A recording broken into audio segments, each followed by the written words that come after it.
Jump aboard the Backlog Boat.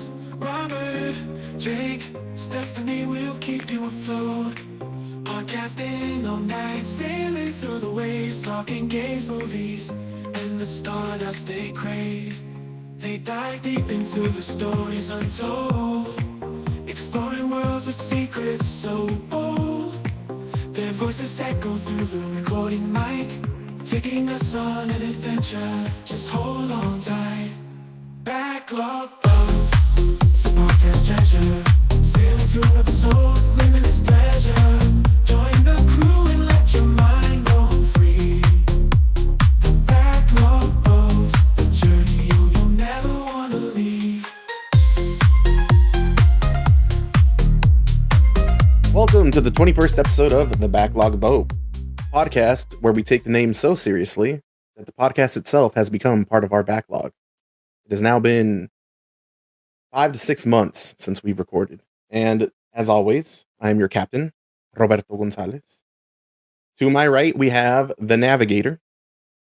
I'm Jake. And to my left, we have the doctor. Hello.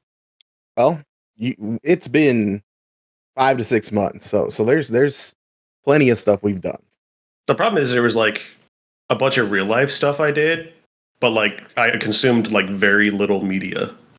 That's fine. Like We talked about real life stuff at the beginning anyway. I drug Robert on some fucking adventures this summer. Finally got him out of his hermit hole. I've literally been going out the entire fucking year before that. Like we were going out, going to shows, doing stuff.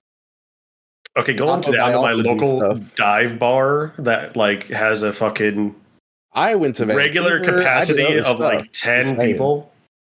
Okay. But yeah, we did my birthday in June. That Stephanie said, "No, I don't like that guy. I'm not showing up for that shit." I never even got an invite, but I mean, it's cool. It's I whatever. invited you last podcast. What do you mean? I love how you're like, I invited you last podcast, but there was no date, there was no place, there was no time. I just had to read the vibes. So there's not a lot that I can do with that. Yeah, I suppose that's Robert's fault. He's supposed to be my in-between man. That is the captain's job, being an in-between man. Yep. But also, like, we literally were just drunk for like 48 hours straight. So I don't actually know how much fun you would have had. I mean, I guess the house is haunted, so I guess you could have done that. I'm sorry. You were there. You saw how haunted it was.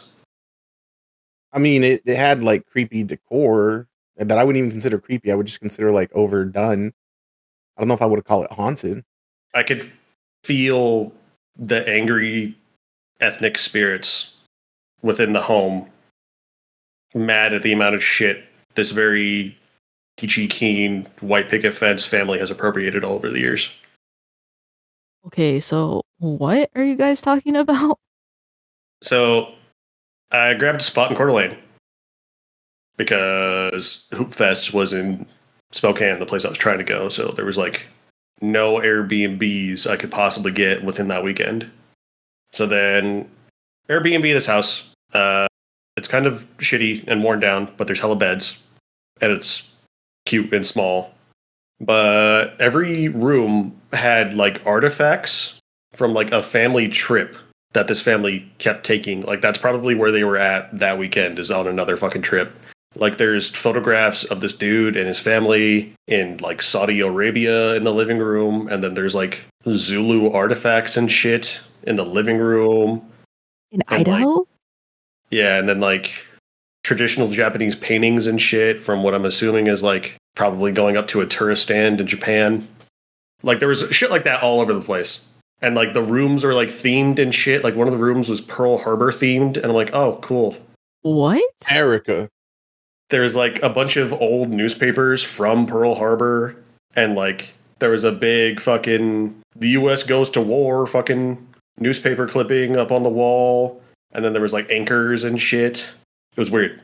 Okay, I'm so like this. We can also not have this in the podcast, but I feel like Robert did not mention this, and this feels like almost like a KKK member trying to pretend to be like a person of color. It, Like, it, was, Nah, it wasn't like that. I think it was the opposite. It was like people that want to experience as much cultures as they can, and they were like, and yeah, rich, there was they can no do that. malice here. It was just all traveling is my personality. Yeah, Hey, there was not a I single spot on the wall that was empty. Like it was like yeah, and too like much stuff. the tables okay, all had magazines and shit from like various decades. So like you literally couldn't set anything down. okay, all right. Okay, so then you're saying like maybe the theme is like traveler, and I'm not to say like all Airbnbs have to have a theme, but that's the vibe. Like just random shit everywhere. Yeah, I mean, I would prefer a theme of house. It's just a house, Yeah, normal Cozy house comfort. things. I also don't think that was their only Airbnb because when we got there, homie was like outside in an RV, and I think he just goes from place to place, and then like whichever one's not rented for that, if they're not on a trip, whichever one's not rented, like maybe they'll stay there. Yeah, this man's gentrified like 8 neighborhoods. So I'm sure he's doing well for himself. Yeah, What? Okay, so you saw the host then, like you met him. I didn't meet him. Robert met him. we just saw he was leaving because like we had gotten there, and I don't know what he was doing. He might have What been did he look like? Not that it matters, but I mean, He some was livestock. white. What do you curiosity. think he looked like? He Yeah, was very white. I was like, I think he was watering the lawn or something. I don't know. 'Cause Bruh. we had barely we were just taking stuff down, and to him we must have looked like we were a traveling band that wanted to stay somewhere. Yeah, I'm sure as soon as he saw me pulling instruments out of the car, he raised his eyebrows. Because yeah, Jake took his basses, some amps and stuff, and so that's all he saw us take down was just a bunch of music equipment. And then later, Uh, Jake and his friends went to go get food and drinks while Bryce and I like stayed behind.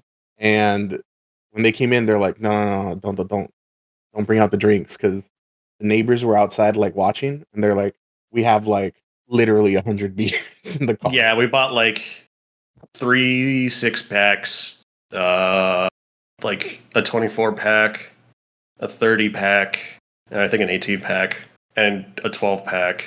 On top of the fact that there was some bottles. Yeah, and I purchased the worst liquors known to man because it was my birthday, and I thought if the only liquor in the house was liquor that was gross, it would stop people from getting drunk too quick. I'm But guessing that failed. what actually happened is they just drank the less gross liquor first very quickly to the point where they didn't care about the other liquor being gross. Seems legit. Not gonna lie. Good old Jepson's Malore. I don't remember this, but apparently, when Jake wasn't looking, one of us, I know it wasn't me, but I don't know who it was, dumped that fucking bottle down the sea. I don't think so. It might have been a bit because my other friend just took it. He just took the rest of the Malore. He has the Oh. bottle.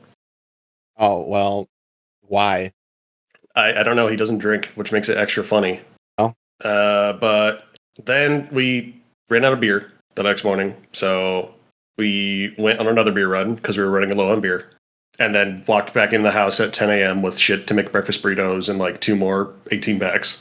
And then, That first night, I didn't drink that much. oh, I drank a shit ton. Yeah, I know, but I didn't. I don't think I fine was the first night. sober for all 3 days. And then, yeah, it was a good time. We played some games, did some rock band, did some karaoke, watched YouTube videos together because I guess that's the millennial pastime, just getting drunk and watching YouTube poop. YouTube Gold, you mean? Yeah. American culture. And then we didn't play any music because we were all too busy being drunk. Because like my friends in Spokane are musically inclined, so I was like, yeah, we can jam together on my birthday. That'll be fun. That'll be cool. And then like they were too self-conscious to pull out their instruments when there was a bunch of people nearby, and I was too self-conscious to pull out my instrument when there's a bunch of people nearby. So no music was played at all. It was And then a I fun was time. yeah, I was hungover as fuck on the way drive back home, and then yeah, that was that. I'm still gonna think about like this whole setup for this Airbnb and just like the way that you guys described it. I'm like, huh. I'm kind of Just seems surprised very interesting. nobody died because one, haunted house. Two, the basement stairs could kill somebody because of that's what how Bryce and I spread out said. they are and how like I don't think the verticality on the stairs was up to code. Like they feel way taller than they should be. 3, they were literally just like planks jammed into the walls, like concrete wall, but they were old. So it literally felt like they were going to snap at any time. The upstairs bedrooms, also the stairs were too tall and they were steep as fuck.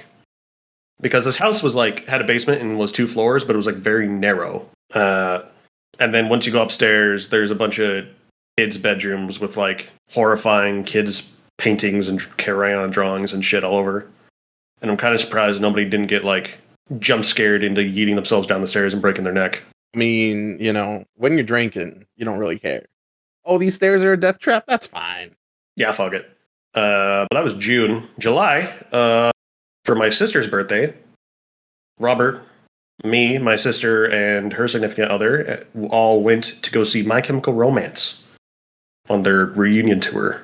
Very healing moment. Yeah, really fucking filled up the holes in Robert's heart. I normally do not like big shows like that because I feel very like impersonal. Like if I cannot really see what the guy's hands are doing on the guitar, it doesn't really make it super worth it for me. Unless the show itself is like a spectacle where like you're supposed to be impressed that they're dancing and singing. But even then, if you can't really see them dancing, you have to look at the Jumbotron. What was the point of being there? But this concert kind of fucked. We actually got really good seats. Yeah, I think it was a combination of both, that we had really good seats, and also like, I mean, it was My Chemical Romance. Like, yeah, because we were like not like in the main front crowd, but we were like one behind that, so I could still see the stage. And then like they had a second stage right in front of where we were sitting, where halfway through the set they swapped over to that one, and I was like, nice. Everybody had these like weird blue lights they were putting over the cameras, so the whole stadium was like lit up blue. There was hella pyrotechnics, which I'm kind of surprised nobody got set on fire from that shit, because it was getting fucking hot in there. And they basically went through like their entire fucking discography. Like the set list was fucking crazy. Yeah, the set list was really good. I think they even said that was the longest concert they'd ever done. I think that might have been like one of the longest concerts ever. Like I doubt they did that, because it was like the start of the tour, so I doubt they went that hard for the other fucking venues. Maybe the last one. Yeah, maybe. And they had this cool like communist Cold War motif where we got to watch a couple people get executed. Well, we voted for them to get executed. I didn't vote. I abstained. But that was cool. It was a good show. And then the trip itself wasn't bad. We went to Chinatown, did some karaoke that sucked dick and cost me too much money. Nah, the karaoke was fire. It was literally just YouTube karaoke. Like, we realized that the karaoke machine itself didn't have any fucking songs we wanted to sing or knew, but it like could pull up YouTube. So we just sang karaoke while looking at YouTube videos. There was an Asian food festival where I had a Korean corn dog with fish in it. And dear Lord, my eyes have been changed. I am awakened to the fucking magic that is a fish dog. Jake forgot to mention this, but I think I had told you this story, Stephanie, where the night of the concert, I didn't drink really. Like I had 3 beers over the course of the concert. And I was like, yeah, tomorrow I want to be well rested because we're getting up super early to go watch Superman. And then we're going to have the whole day being out and about. So I want to get my sleep. I want to be good. And we get back late. And Jake's like, man, I'm hungry. I need to eat something. Let me get some pizza. And I feel like this is not my fault at all. And then we spent, well, technically I spent, because Jake fucking fell asleep for part of it, waiting for this stupid ass pizza to show up. And it didn't show up till 2 in the morning. And then we just ate a little bit real quick and then tried to sleep before getting up hella early. So I got maybe 4, maybe 3 hours of sleep. But Superman was cool, I guess. I mean, I ordered it at 10:40, 11. And it was like, yeah, it'll be there at 11:30. And I was like, yeah, fuck it. We could slam some za, probably fall asleep by midnight. I mean, 7-ish, 8-ish hours of sleep. We'll be fine. That'll be okay. And then smash cut to getting fucking drunkily eating a fucking Domino's pizza in the hotel chair at 2:30 in the fucking morning. Good times, good times. And then, other than that, I shattered my knee, and that was about it. How about you, Stephanie? You do anything over the course of these past 6 months? I was about to say, wait, is your knee better? No. Did you get answers? Yeah, I tore my meniscus twice. So I am fucking cooked. Yeah, that doesn't sound good. So hopefully it gets better. Yeah, I guess we'll see. Like, I was just like sparring at my martial arts school or whatever, and then threw a kick. He caught it, and then like I fell, but he didn't let go of my leg. So I guess like me falling and then him holding onto it, which means I twisted and fell. Just snapped that shit real good. So I am now a cripple and have to get surgery, and then we'll see if I remain a cripple after surgery. So now we can get the disabled audience to listen to our show. Ah, yes. That is Like, maybe cut that out. that is what's gonna get them to. They're gonna be like, "Damn, he's just like me for real." For real. I'm just one of the boys now. Well, going back to the original question. Uh-huh. So things that I've done, I guess. It was my birthday too. And so one of the things that I had did over that week, I guess, was I actually went to Oregon to, I think, Mount Hood, and basically did, I think, like a 7-mile hike. And I don't know, I was like, oh, it's like a milestone birthday, so let me see if I can do this. And I instantly like regretted it. I was like, my gosh, like this is not a hike. This is almost like rock climbing, but it was worth it in the end. The waterfall was really nice. So that was really cool. And in the end, it was worth it. But I never realized, I guess, like if you're in like the Pacific Northwest and like hiking in certain mountains, that you will not get any cell service. So like once you reach a point and you're not even on the mountain yet, like all cell service is just like 0. And so that was like kind of a scary thing. I was like, geez, and there are like multiple trails. Like, my goodness, You went not by good yourself? for a hike. Yeah, what's Yeah. wrong with that? Okay. Nothing. I'm glad you have 2 working knees and you're not a statistic. And well, I did go like early. I wasn't like, oh, hey, let me go at like, I don't know, like 3 p.m. and then get this hike done at like 6 and then have to like go back. So, yeah, so it was a good time. And also, I guess another thing that I've been doing is like posting, and that has been just an interesting time.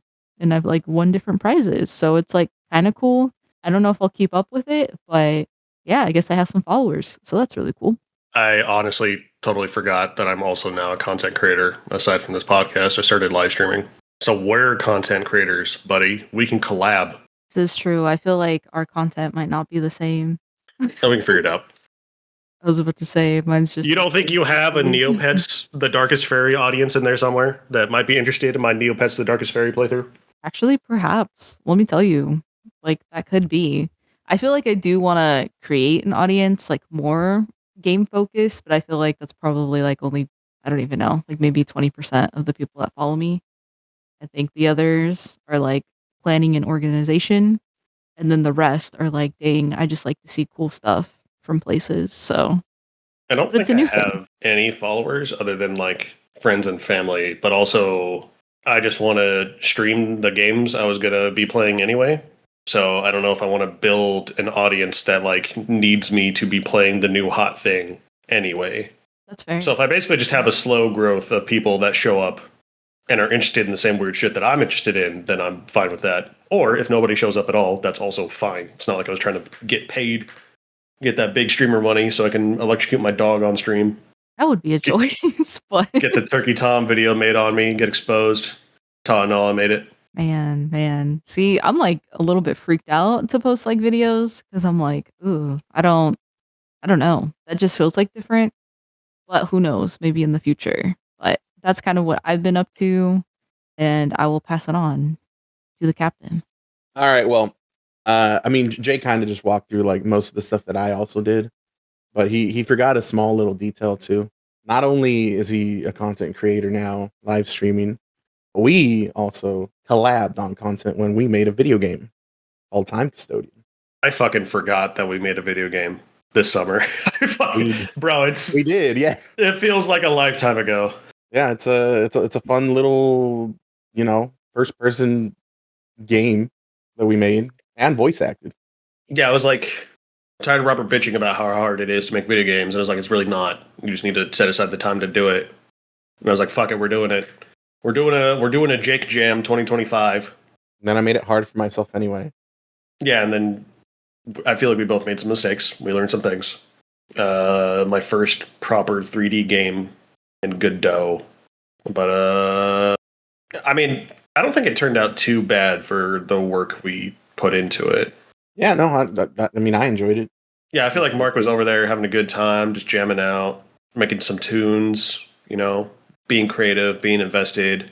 And then Robert are over here shitting ourselves. I'm like fucking trying to read documentation that I don't fucking understand, and I don't get how the physics engine works, so nothing works and everything's fucking broken. And then Robert's fighting for his fucking life against Blender, trying to get a goddamn 3D model of like a soccer ball or some shit to work. It was a good time. It was a good time. A lot was learned. Yeah, I mean, but we did make a thing. Robert now has 3D modeling skills. I know how to do shit in Godot, kind of now. It was fun, and it's nice to see something like just there, like, oh, okay, we did this, and Yeah, like ignore the fucking trauma of like being up real quick. What do you mean that doesn't have collision? Well, I know Robert was just like, nah, bro. I mean, like, why rush things? Why do we got to put a time limit on it? I was like, because when you put a time limit on it, it gets done. It's done. You do it. You have a product, even if it sucks. You have evidence that you learned something. Have you played it yet, Stephanie? Probably not. I have not. I know you dropped it in the Get chat. off this fucking podcast, bro. What do you mean you haven't played our game? I know. It was sent through the Discords, so I have to go through and find it again. It's on my itch page. You don't follow me? Stephanie, what the fuck? Do you follow me? Just kidding. On what? You have TikTok? an itch? Let's go. Yeah, do you have an itch? No, I don't. Do you have a Twitch? Technically, I think I do with like the PSN account, but has that been touched ever? There you go. It's right there. It's right there. You don't have to look for it enough. All right, then I'm gonna hop off real quick, guys. You finish the podcast. Well, like, what are you making content on? Are you like a TikTok person or a Facebook Live person? Oh no, but I do have a TikTok, but I do post on Lemon 8 instead. So it's basically like the same shit, if I'm being honest, for TikTok and like Instagram. So And now I'm did you realizing what. just ask me if I had an obscure fucking account for an unpopular social media site. Unpopular. TikTok A lot is of people pretty actually have it. huge. Yeah. And like And Lemonade is part of synced TikTok. with your Lemonade. Yeah, so but it is okay. Because I am trying to see, like in the beginning, I didn't think I was going to get a lot of followers. And not to say I do have a lot now, but I want to see. Is it over 500? It is over 500 now. I'd say that's pretty good. I mean, this is going to come across very sexist, but you are a woman. That is fair, but I do not have any of, like, again, like I don't make videos and I don't have my likenesses in. Hold on. I don't have my likeness in any of the photos just because I am a little bit freaked out about that. And so it's like literally trying to engage with an audience of me being like faceless. So it's been interesting. What you got to say now, huh? She earned those followers. I suppose, but like your audience doesn't know. You could just be catfishing them. You could be canceled soon. It's true. How is she Could be catfishing canceled for if anything. She's faceless. Yeah. Like, using a voice changer. There's no videos. There's no voice. I've never met Stephanie before. I don't know who Stephanie is. Who is this person? We might be getting catfish on this podcast right now. Halloween also happened, and we hung out on Halloween. But you know, we did. That never matters. That's true. I don't know who this person is. No, but I've been live streaming on Twitch with a webcam, which has now made me realize like how much shit I do with my face, and I don't like it. Do you mean just react or just being a human being? Yeah, like I scratch my face too much, I squint too much, I lean forward too much. Like I think I look like I have severe ADHD when I go back and clip my own fucking stream. Rotations like, look like. Yeah, what am I doing? Why do I have like 30 different idle animations? Why can't I just fucking sit still? That's the whole point of having a webcam, is people seeing you like react and move and shit. Yeah, I got a clips channel that I'm sure Stephanie's also not subscribed to. I don't know. Do you follow Jake on Twitch? Let me think. Actually, I don't think I do. Nice. But I don't think I have like an active Twitch account. I would have to actually like restart that. So Don't you have one link to your PSN account? Huh? I do, but do I remember the login? Absolutely not. Sometimes I don't even remember the login from a PSN account. That's why it's like takes 6 months to log me out, which maybe isn't the best thing. So Okay, fair enough. But you don't need an account to watch the fucking clips. In fact, I think I could just invite you to the Discord. Oh no, because I've watched you like live stream before, and I think Robert had sent me like of the I clips see that you have on the YouTube YouTube. and the Yeah, Twitch. I'll be honest, I have no idea how to invite people. Oh, here we go. What the fuck is your Discord? I think that's why I didn't invite you, is because I don't actually know what your Discord is. Well, So don't say it out loud. let me hold up. Let me go back. Okay, hold up. I might be able to invite you to the Discord. Oh, hey, like- yeah, there we go. oh okay. Congrats, we're content creators. We're real content creators. Robert's a podcaster. I'm a Twitch streamer. Stephanie's a fake TikTok influencer. I feel like we got the whole gambit going. A catfish, some would say. Yeah, we can make like a content house and then like drink too much and put holes in the wall. You know, It'll be I good. feel I like think I'm that pull would off be. that. That sounds more like that sounds like we're gonna be losing money. I was like, I feel like that would be like Robert's area. Live of stream on Kick, expertise. just really ruin our My fucking area, lives. I punch holes in walls. Excuse me. I mean, that sounds like you would have a fun time doing that. Like I'm thinking, like, could I've I never punch a punched a hole hole in a wall? wall, and I've never considered that to be fun. But you know, Nah, normally when I eat shit, I just accidentally destroy furniture. My walls are pretty pristine. but let's see what else. Yeah, Halloween happened. We hung out. We tried some places out. I found my voice as Nickelback. Good I- stuff. Fucking hate your Nickelback voice. We did some Too rock good. band, It's and too then powerful. I got hammered and then bought a bunch of songs, as I do. And then, was it This Is How You Remind Me by Nickelback? Was that the fucking song? It was, yes. Okay, yeah. And seeing Robert sing that song is The World's Not Ready. I wasn't ready. The world was ready. But yeah, I think that's about it, because I've been busy fucking working my dick off at work, which is why I've been AWOL. I'm sure there's other stuff that we've done over these past couple of months, but you know, who remembers that?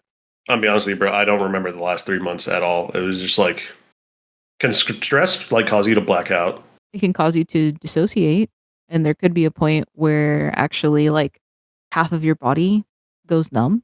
Or whatever, dork. I didn't actually want to really answer, but yeah, I don't really remember what the fuck I was doing the past 3 months because I was busy.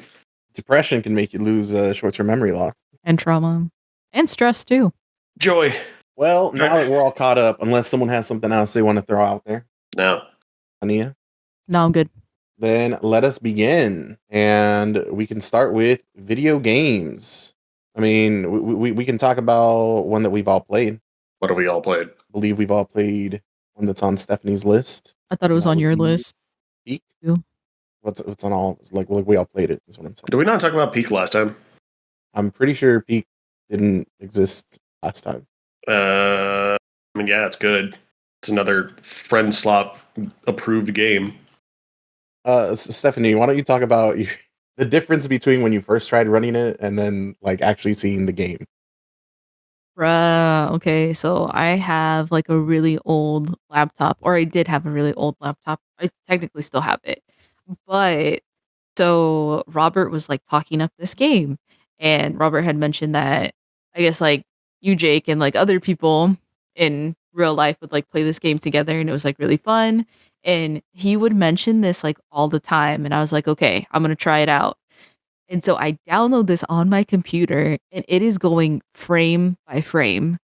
And I like have to stop in the beginning and be like, okay, is this how the game is? And Robert's like, what are you talking about? And I'm like, is it supposed to be going this slow? And so in the game, as it kind of alludes to, you're basically like climbing and grabbing onto things. My computer was going so slow that I could not see where I was grabbing. And I was basically like going up the climb wall, like in the beginning, and it was ridiculous. I couldn't make it to the top. So it was an interesting time. But then I got a new laptop and I played it and I was like, wow, this is like way better than I thought it was. So I see what Robert was talking about now. Like would recommend. I mean, it is a fun little game, and I do really like Aggro Crab, that studio that makes it, because they also made another game I really liked called Going Under, which is like a dungeon crawler roguelike about working in a corporate hellhole. I'm pretty sure you talked about it on the podcast. It probably did. So I'm glad that this popped off, and now they have more money to do whatever the fuck they want. Because I don't think another Crab's Treasure did very well, which was their No, last yeah, game. they tweeted about how they were pissed because Yeah, this because was a there's game like jam this game. 3 month $8 piece of shit fucking selling gangbusters, and then their fucking multi-year projects just don't sell at all. So I mean, like, it's a good problem to have. But yeah, But yeah, you're just climbing. You're just climbing mountains. You're climbing mountains. You're eating food. You're falling off of ledges. The proximity chat's really funny. we almost beat it the other day. We did Almost. almost be. I'm so upset. I literally got so close to being able to save us all. I could have been the hero. See, I'm also mad because, like, so I don't know if you got far enough, Stephanie, to have an energy drink. Uh, I never had one, but you mentioned having one, and like, what happened?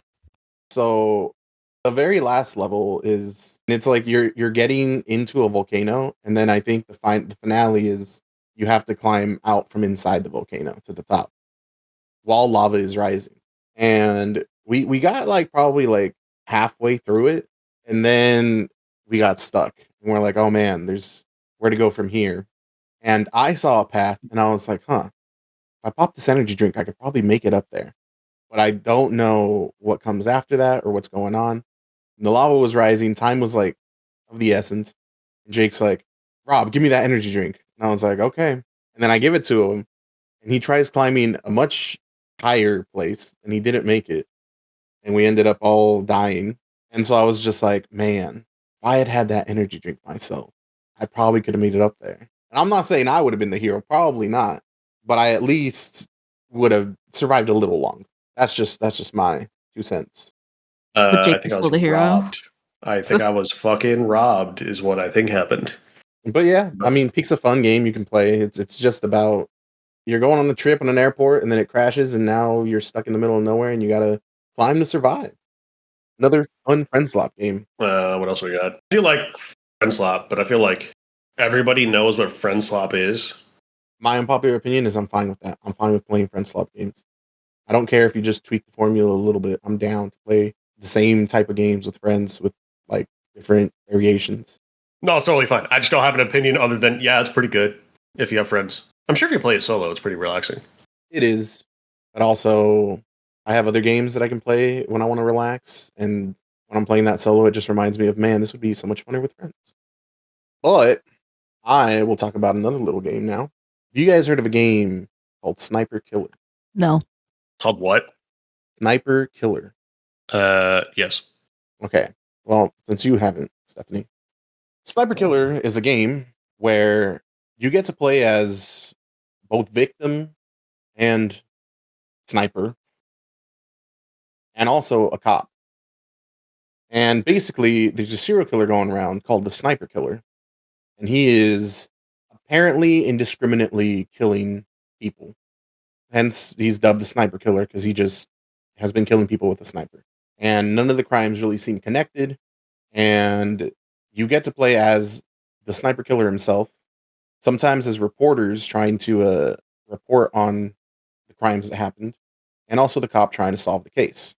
It's a game that has like that old school PSX type graphics.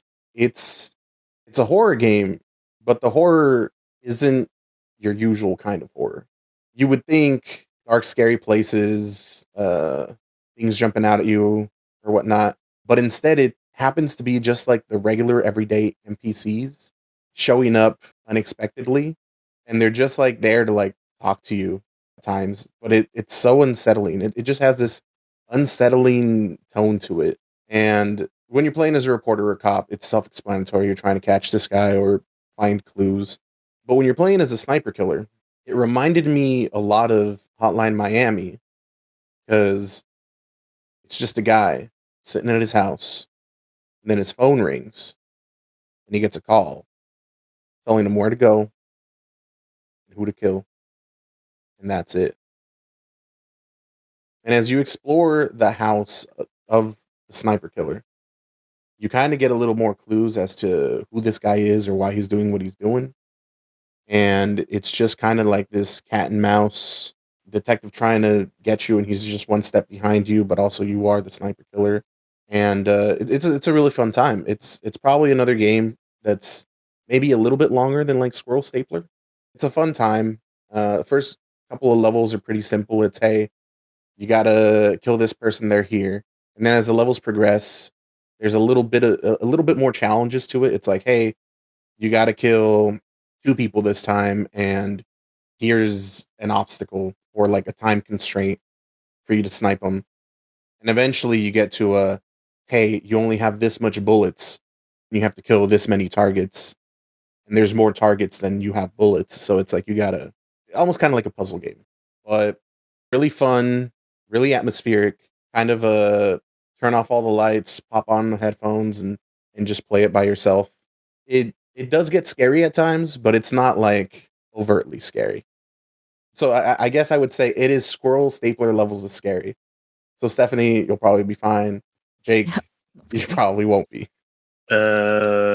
Cool. I mean, what's the gameplay loop like? Is it just first person?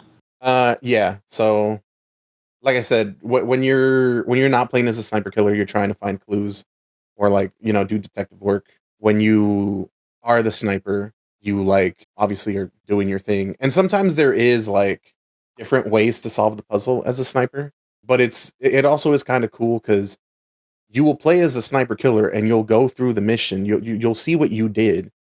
And then when it switches to the cop's point of view, he shows up and you're just seeing like the crime scene, and it's kind of fun and kind of neat to see you try and figure out how he did it and the conclusions you come to while you also already know what actually happened. And it is funny too. Like it's got some humor to it. It doesn't take itself too seriously.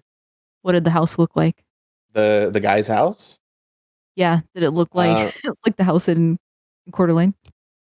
no, it did not. It's 100%. just like a small little shack, and it's it's very clear from the beginning that whoever the sniper killer is used to work for some sort of agency.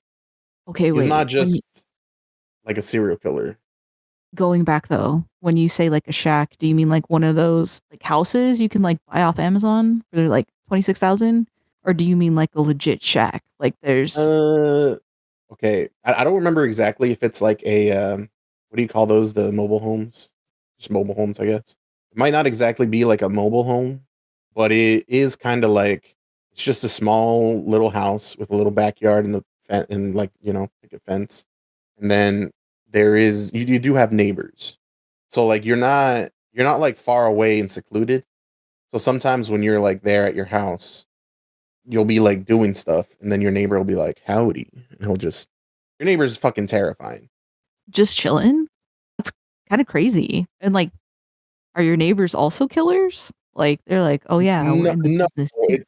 that's what I mean. Where the No, horror they're like just is really neighbors. interesting. It's Just like normal people. 'cause it's not really a picket fence. It's like those what do you call them? Like the fence that fucking they lean on in King of the Hill. It's You mean just like in the alley? Like hanging out? You mean a fence? Just a normal wooden fence? yeah, just it's a normal wooden fence around, but it's like pretty tall. So sometimes you'll have to like go to your backyard to do something. Like for example, at one point you have like a bug infestation, so you have to get bug spray and like spray all these bugs, and then you go outside and do the same. And as you're doing that, there's a shack that's like in your backyard. And when you're the sniper killer, you want to like find out more. You yourself, the player, want to find out more about who you are, what you're doing. So you go to the shack and it's locked. But when you go up to it, like suddenly beside you, the fence is there, and it's a tall fence. But your neighbor's head will just pop up over, and it's like really creepy looking. And he's just like, "Hey," but it's like a jump scare. Howdy, And neighbor. he's not doing anything like wrong, but he just looks so creepy. And there's this feeling of like there's something off here. He's just trying to be your friend, bro. Literally just being neighborly, and you're like, this is the most fucking horror I've ever experienced. Hey, can If I you guys borrow a cup of sugar? Janice, get the gun! if you guys play this game, you'll understand what I mean by like the horror elements. But like I Okay, said, okay. I find that I've enjoyed these games that are like short and sweet, like you know, 3 hours or less little experiences. This one might be like just 2 hours. I have 3.7 hours on it, but that's because I went back and I got all the achievements. It's a fun game though. It's made by Torture Star Video, which if you know who that is, you know the type of games they make. I don't know if I do. They made Search Party and Deadly Night. They make those types of games. They like making PSX style horror games. And this one I just particularly really Let me enjoy. see if I do know the guy you're talking about, and I just don't remember. Oh, I know exactly who this guy is. Yeah, didn't he do the Drill Bit Massacre and shit? Skin Freak, yeah, okay. It's not like you're gonna get a deep psychological horror story that like you get a lot of like meaning from, but it's just a fun little adventure. But that's a Sniper Killer for you guys. Jake, what's something you played? Fuck, what did I play? To keep it rolling, we, comrade, played Ready or Not, the hit tactical shooter / horror game by Void Interactive. Ready or Not's like really fucking good. Hey, So you play. Oh, sorry. Go ahead. I was just gonna explain what the fucking game was, but what's up? Well, I was just gonna say, remember how at the end of our other podcast we said, "Hey, we're gonna assign each other things to do," and then 6 months passed and that didn't happen. Yeah. My recommendation was the first season of True Detective, and Ready or Not is the game embodiment of that show. Yeah, so there's no point in me consuming that media. Already got it. So Ready or Not is you play as the head of a team of SWAT members in like a alternate timeline United States in like 2028/2030. So like near future. But gameplay wise, single player, you are managing your squad of guys and you are trying to do various cases. Like the first level is like a couple guys robbing a gas station. There's like another one where you're doing a drug bust, like typical cop shit. But like the levels themselves kind of get darker over time, and then there's basically 3 big plots. There's the drug cartel plot, where you're basically just trying to piece together what the fuck the cartel is involved with and how they're fucking shit up, and they're trying to stop them. There is the political or like domestic terrorism subplot, where I guess the city is so run down and shit, and treats veterans so poorly that there's now just a terrorist group of disgruntled veterans that are now assassinating politicians and like bombing buildings and shit. And then the third and darkest one is the child trafficking ring arc. And there is like a consistent through line narrative through the game, but the levels are fucking not placed in order. So unless you really feel like doing some deep dive, you wouldn't be able to get one full cohesive narrative to what the fuck is going on. But in terms of a tactical shooter, this game fucks. Like the weapons, you can tell the game was made by people that are fucking crazy about their guns. Because every single gun has like way too much attention to detail, and it feels really fucking good. Okay, wait. So like explain that. So it like feels like the shooting isn't messed up, like you can actually see like all the details when you're like looking at the gun. Like everything on the gun is where it should be. Like the animations are lovingly crafted, where you are seeing them fucking take off safeties, and they are ejecting clips, and they are doing like not video game reloads. They are doing like, yeah, this is how you actually reload a gun if you're trying to quickly get a new magazine in.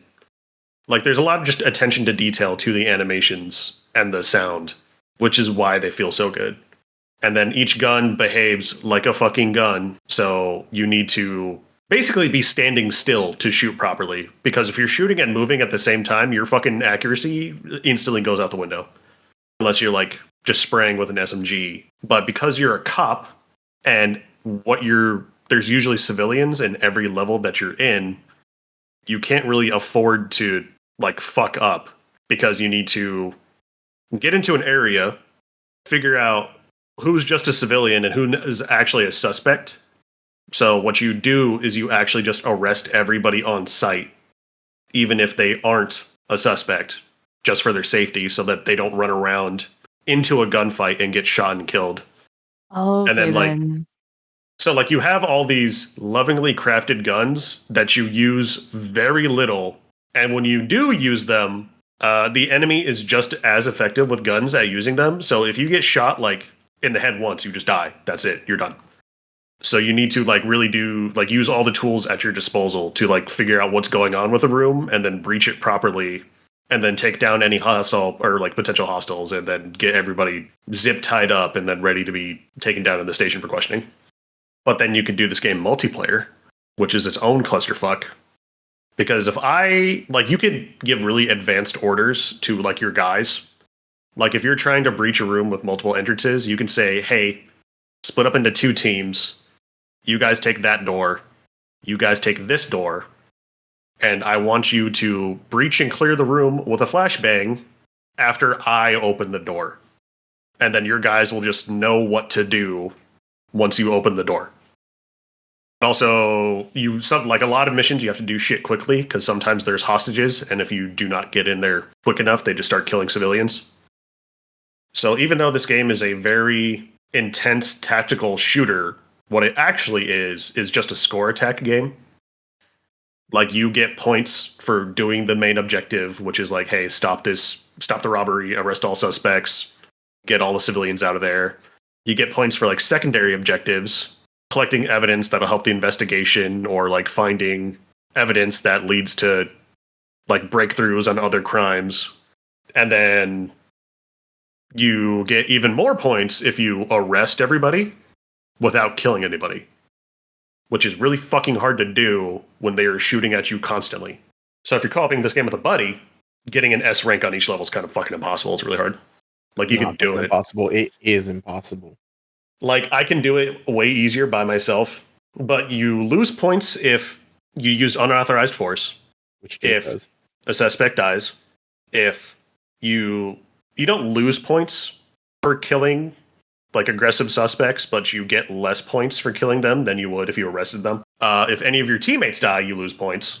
So like you basically need to like if you're going for the S rank run, which Robert and I have both S ranked this whole game on normal, you need to be locked the fuck in. And then sorry, go ahead. No, I was gonna say, did you both like finish it together, or did you both finish it like separately? No, oh, okay. I don't think I've ever died as much than playing multiplayer with fucking Robert. You can go watch the stream clips for that. But like solo, yeah, no, we just beat this game S ranked it on normal and solo. Because co-op, the guys you have to do the missions with are only the people you bring in. So like you lose all of your AI companions that just know what to do and will do what you tell them to. Instead of 5 total people, there's only you 2. Or however many partners you have.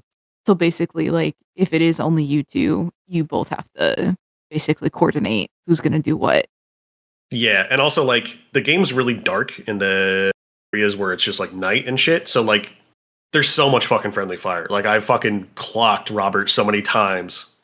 And I realized the reason why that doesn't happen in single player is because your guys are constantly telling you where they are, so that doesn't happen. But then, like, you and your homie will just, like, stop talking to each other for, like, 30 seconds. And then you see a guy round a corner with a shotgun pointed at you. And flashlight on. Yeah, and if you don't instantly kill him, you die, because that's how guns work. So you dump a mag into him, and then you realize, oh, that was my homie. Oops. It's fine. It's fine. Sorry, but... Yeah, and you gotta, like, manage... Go ahead. Oh, no, I was just saying that makes sense. Like, dang. Yeah, and you gotta, like, manage your resources, because, like, you have, like, as much equipment as you're willing to bring in. So, like, you can wear heavier armor, but it makes you really fucking slow. And if you walk into a doorway, and then somebody starts unloading into that doorway, even if you're wearing plate armor, if you took, like, fucking 4 AK bullets to the chest, you're still probably gonna die.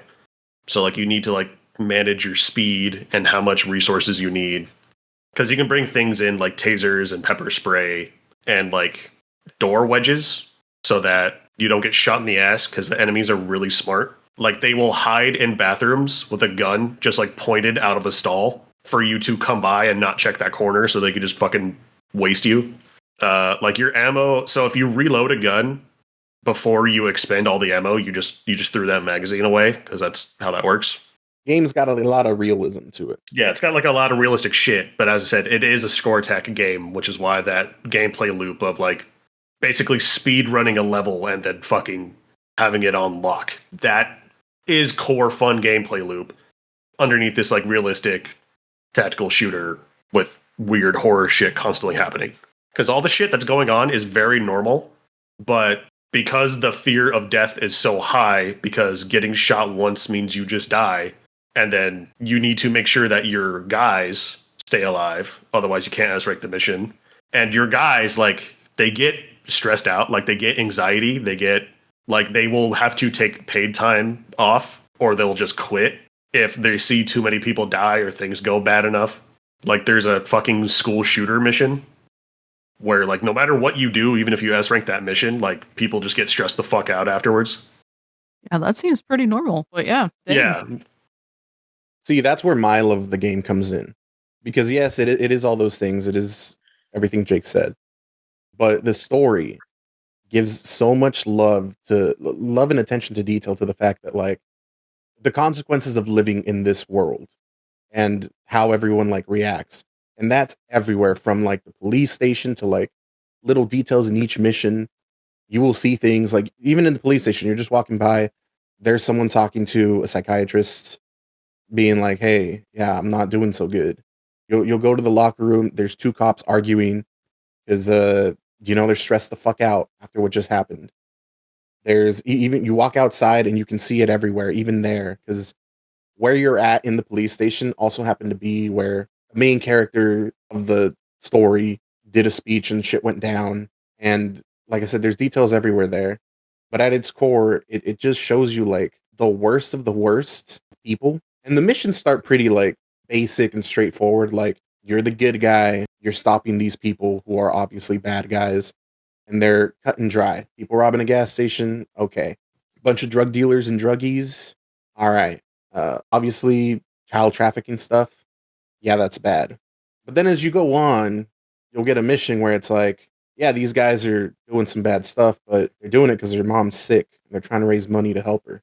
Yeah, like that mission, you collect evidence in another mission that's like, hey, how the fuck did these just like two-time gangsters get automatic weapons? And then you figure out like, oh, okay, they're modifying their guns with a part that with a 3D printed part that makes them fully automatic. Well, where are they getting these parts from?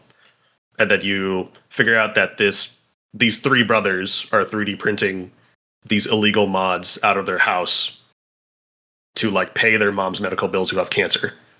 And it's like, and then she's like concerned for their safety and health because they're fucking dealing with bad people. So she calls the cops on them. And then I breached into the wrong room, panicked, and then blew her son's brains out right in front of her. It was tragic. And then you get my favorite mission, which is a cult of women that decided to fight against their sexual aggressors. And so they just made this cult where they're like, yeah, we're going to kill all these men that fucking sexually abused us or violently abused us. And you got to go in there. Sorry, go ahead. I was going to say, it starts off as like a women shelter, and then they like make their own commune for just women. So they have a safe space to be for like these runaway women that are trying to run away from their abusers.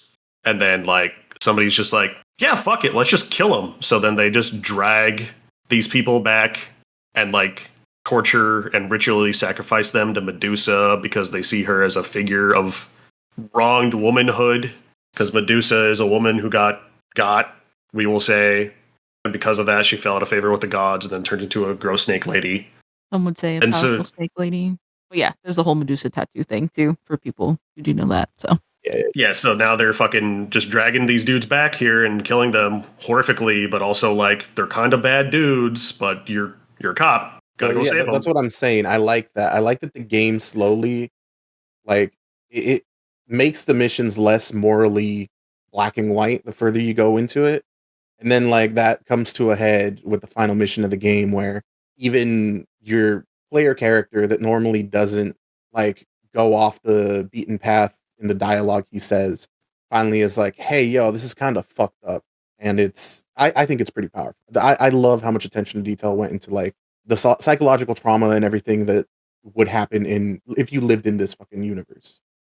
Yeah, like it takes place in an alternate reality America, but like this timeline is fucked. Like Quentin Tarantino's America. Yeah, everything that could have gone wrong economically, politically, socially has. And you're basically in not Los Angeles. And you need a fucking superhero, but you're just a guy with a gun. Yeah. And like that character, the main character of the game, Judge, does have his own character arc. But like you don't ever see it unless you're like really locked into the lore. Like this man will do his job 100% of the time without hesitation, no problem. Until you get to like a part at the end of the game in the last mission where he's about to call something in and then he does hesitate and you're like, damn. That's how you know the shit is fucked. Yeah. Well, like I said, yeah, I really enjoy this game. It's real good. Really good, Stephanie. I think you should watch the 3-hour Wendigoon video, or was it 6 hour? I think it was 6 hours. 6 hour Wendigoon video on it. I do not think you'd like playing this game at all. This game stresses me the fuck out, which is the point. Like, I get it. But it's not let me just sit down and just bust out a fucking Ready or Not real quick. Fair. Jake's like, instead, just watch a 6-hour video. It's fine. You can watch my Ready or Not stream instead, too. We did that. We did a beat cop run where you run around with a pistol, a police pump shotgun, and no armor. Or just when like your Kevlar. homie shoots you, You just fucking pop. it. But yeah, Ready or Not, fantastic game. Recommend it if you like tactical shooters. If you don't, yeah, probably just watch the video. Yeah, Ready or Not's pretty goated. They got in some hot water this year because they had to censor the game. Like, this game did not hide from violence at all. Like, you find a fucking shipping container full of naked women, and you're like, wonder what that's about. But, they had to fucking put shirts on them. There's a dude in a ghillie suit running around with his dick out and a shotgun, and it's fucking terrifying. I think the game still is very strong, even with the censoring, and I do not feel the need to play it uncensored. So the gore is actually fucked. Like, you used to be able to shoot dead bodies and to just decimate them, but they took that out. So once a guy initially gets popped, that's it. But also the way people die is also fucking horrifying. Because when you shoot a guy, unless you shot him in the head, they just like scream. They scream for fucking multiple seconds until they pass out from shock or die from blood loss. That's that. Good old realism. Yeah, so like it makes this really dark and oppressive atmosphere, but like you have to literally desensitize yourself to it. Otherwise, like, you're going to be bad at the video game. And hey, that's kind of part of the... So, it's like a weird fucking... You're a cop. You got to desensitize yourself. Or the narrative works because they're making you feel and think like the way the main protagonist does. Because he just has to fucking do his job and think about only the job. Otherwise, bad shit happens. It's a really good experience. I'll say that. Yep. Kind of sad that the community fucking dunked on this game for the censorship shit, but like... But also it gained way more players during that, and also the console release. So. Yeah, they basically had to pull out all the really rough shit for the console release. Like, at some point you run into a streamer's house, and then you find a bunch of photos of kids in his nightstand, and then they had to just rip that shit out. Jeez. Yeah, with everything that had came out with a lot of different streamers recently, like, my goodness. Well, like, that's why it's so funny, because you just see this fucking fat dork with cat ears coming out of his fucking Streamlabs room, screaming. And if you watch the stream that Jake was talking about, Jake was just like, ooh, bam. No. If you watch my stream, what actually happened there is he surrendered. He got on his knees, but like sometimes people will fake surrender. So as soon as he was about to kneel all the way down so I could arrest him, he pulled out a gun and then aimed it at Robert, who was busy arresting another guy. So just like, well, I have a gun pointed to his head, and he decided to pull out the fucking blicky anyway, so he's gone. Toast him. Otherwise, Robert would have died. Gone. Yeah, fucking wasted him. Yeah. I said, I get why. Game. Yeah, I get why they had to censor it, because, like, I mean, if they're trying to make a sequel, they need the paycheck. Like, they can't really afford not to have this game on consoles. It just sucks that they had to do it. Well, on that dark note, maybe we'll hear about a game that's not that dark. Stephanie, what did you play? That's not that dark. No, you're good. uh, I see your two choices. It's fine. oh, okay. I was like, well, all right. So just following the theme of things being dark, but maybe a little lighthearted with some things. So a game that I ended up playing was Silent Hill F, and I really love this game. But just in case, just going back a little bit. So Silent Hill F is like a survival horror game, and I think with this game, it stays true to some Silent Hill-esque things, and it does a lot of other things, which I think is like a really good thing with considering like who the main character is. And so Hanako is around the age from like 13 to 15. It's not like necessarily stated, but she is basically in this 1960s old Japan town. And then you see the Silent Hill fog. And she basically has to like save her friends and family. And there are just so many different storylines going on. And another aspect that I really love is that they actually use the journal, and you have to like read the journal to be able to get everything that's happening. And so I really enjoyed it. I like some of the puzzles and some of them I really don't like, but I think they are really fun in some ways. And you are having to like read a lot, but then you apply it to what you're doing, and that's really cool. And again, it's a lot of other like 1960s stuff that was going on in Japan at that time, which I think is really cool too. And I think Robert, you ended up playing it. So what do you feel? I know you haven't beat it yet, but Yeah, I haven't gotten too far into it. I really like it so far. I I like the aesthetic of it. I do like the background, the atmosphere. It's pretty cool. It doesn't seem as scary as I thought it would be. Although I haven't gotten that far. I've seen some of the later monsters and they look kind of creepy. The monster design I think is done really well. But it feels more like a I can see the similarities to Dark Souls.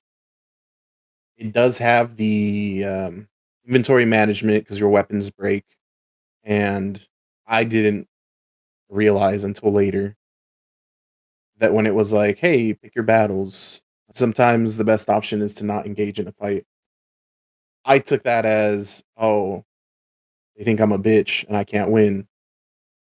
Really, it's no, you're gonna need your weapon for like tougher things, so maybe don't kill everything you see and try and do some sneaking around. Haven't gotten too far on the story yet, so I don't know where that's going entirely, but it does have some fun little, I guess you would call them puzzles. I don't know. My favorite part so far has been the scarecrow area where there's a moment where you have to go and it's really foggy, Silent Hills game. You're just going through this field and you'll encounter these scarecrows in the form of uh, schoolgirls and schoolboys, and there'll be a little note in front of a scarecrow, and it'll give you a hint towards which of the other scarecrow people you need to go to. And when you go up to them, if you pick the right one, they will contort their body and point in the direction that you need to go to. If you pick the wrong one, they come to life and attack you. I will And say this, like just like sneaking this in here. So it is like bananas how many TikTok creators and streamers have actually made that seem like very sexual, and how kind of remembering like all of these scarecrows are actually like school children. And I get it, they're like in high school, and like people have even brought up, well, like it's 1960s and like they're barely looking at the age of It's consent 1960s. It's yet. fine. Yeah, it's just like kind of like what the heck? And so just throwing this out there was like a Silent Hill, like basically like showing for Silent Hill F. I think it was in LA, and then there was one in Japan, and there were like again different like pop-ups, and they actually used the scarecrow scene, like real actresses were out there, and that was just like interesting, like what people were doing. And so just throwing that out there. Anyway. See, I understand when people from like the other Silent Hill games are like the nurses, right? They they still look scary, but like they're and if you've played that Silent Hill, you know why they look the way they do. It's all part of the story. And so I think that maybe the people that made this game were trying to go for something like that. My thing is, for one, yeah, like you said, they're school children. But for two, they're literally mannequins. Like they are school children, but they're also like mannequins. Like they're not human. Their body contorts in that way because they're like mannequins that move that way. So I'm like, how are you even? You look at that and you're like, damn. Like, do these people go around like Targets and J.C. Penney's and look at those mannequins and be like, damn? Because that's essentially what they are. Keep that same energy, I guess. Anyway. And I wanted to play this game. I just haven't gotten around to it. But from what I understand, a lot of the horror is supposed to be the horrors of being a woman, especially a teenage girl in Japan around this time. Yeah, honestly. And kind of like highlighting that. And then Robert, you like basically alluded to it. Like with Silent Hill 2, and that's like kind of hype right now. Like it is a gendered experience on what he's going through and like just bringing up the nurses and how they relate to everything. Same thing with this game too. It is going to be a gendered experience.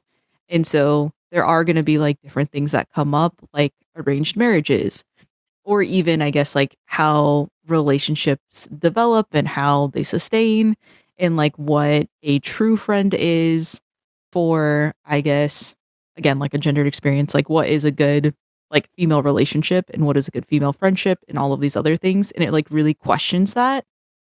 But I will say this with some of the monsters as well. They are like frightening, but there are some that are like actually aesthetically like beautiful. And so I'm just gonna throw this out there. Robert watches the streamer and he had like commented, if you get like the DLC, you get like a bunny costume. And I guess his thing was is that it's like very lazy. But I actually really liked it because it's really reflective of like 1960s fashion and like I guess like what is acceptable, what isn't acceptable, and how that's actually kind of like pushing a boundary with the color of what it is.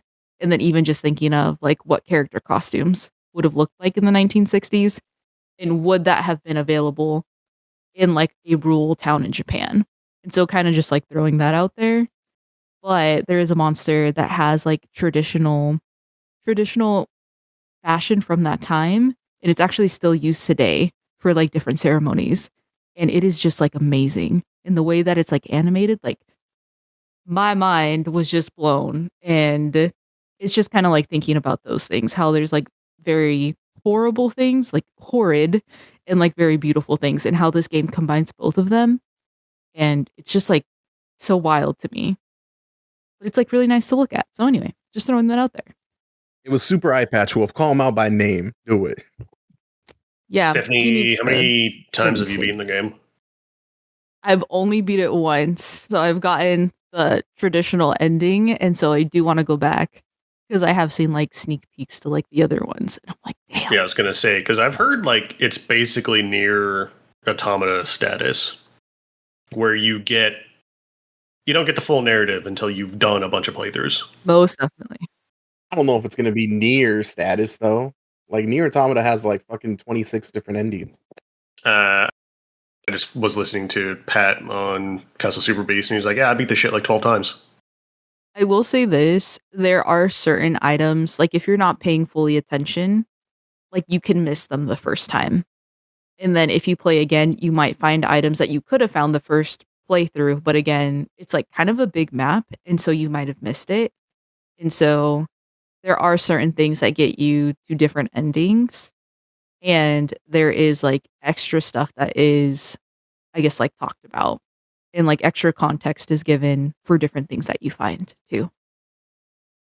I mean, I'm definitely going to beat it, like finish it at least once.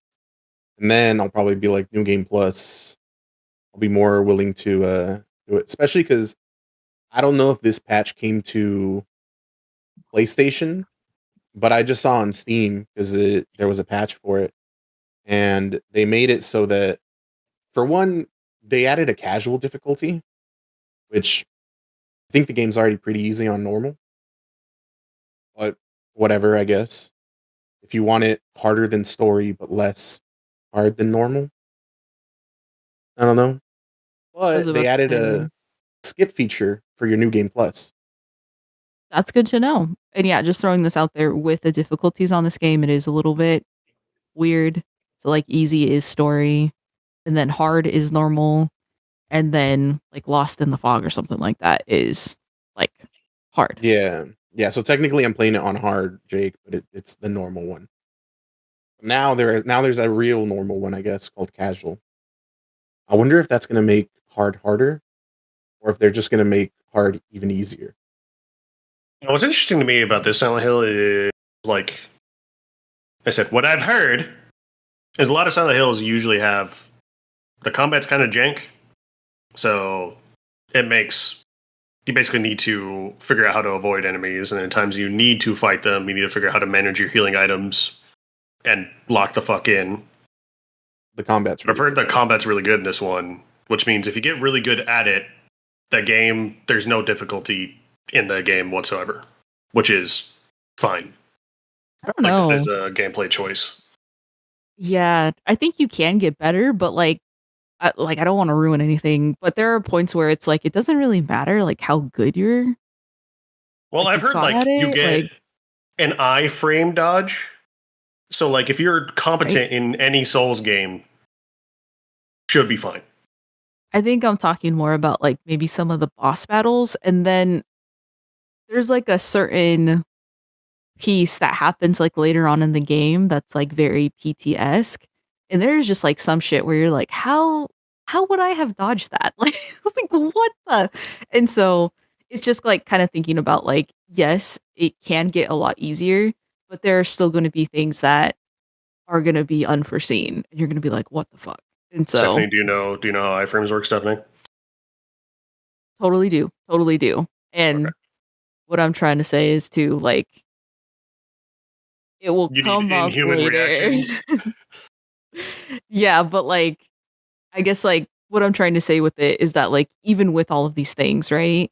And I guess like something we haven't talked about is that you can even get like more power-ups, and you can even get, I guess you have to think about like other things too, like your sanity and everything else, and making sure that all of those things are taken care of, or that will affect, I guess, like how you interact with like monsters, and depending on what monsters you see, and then depending on like different cutscenes that happen.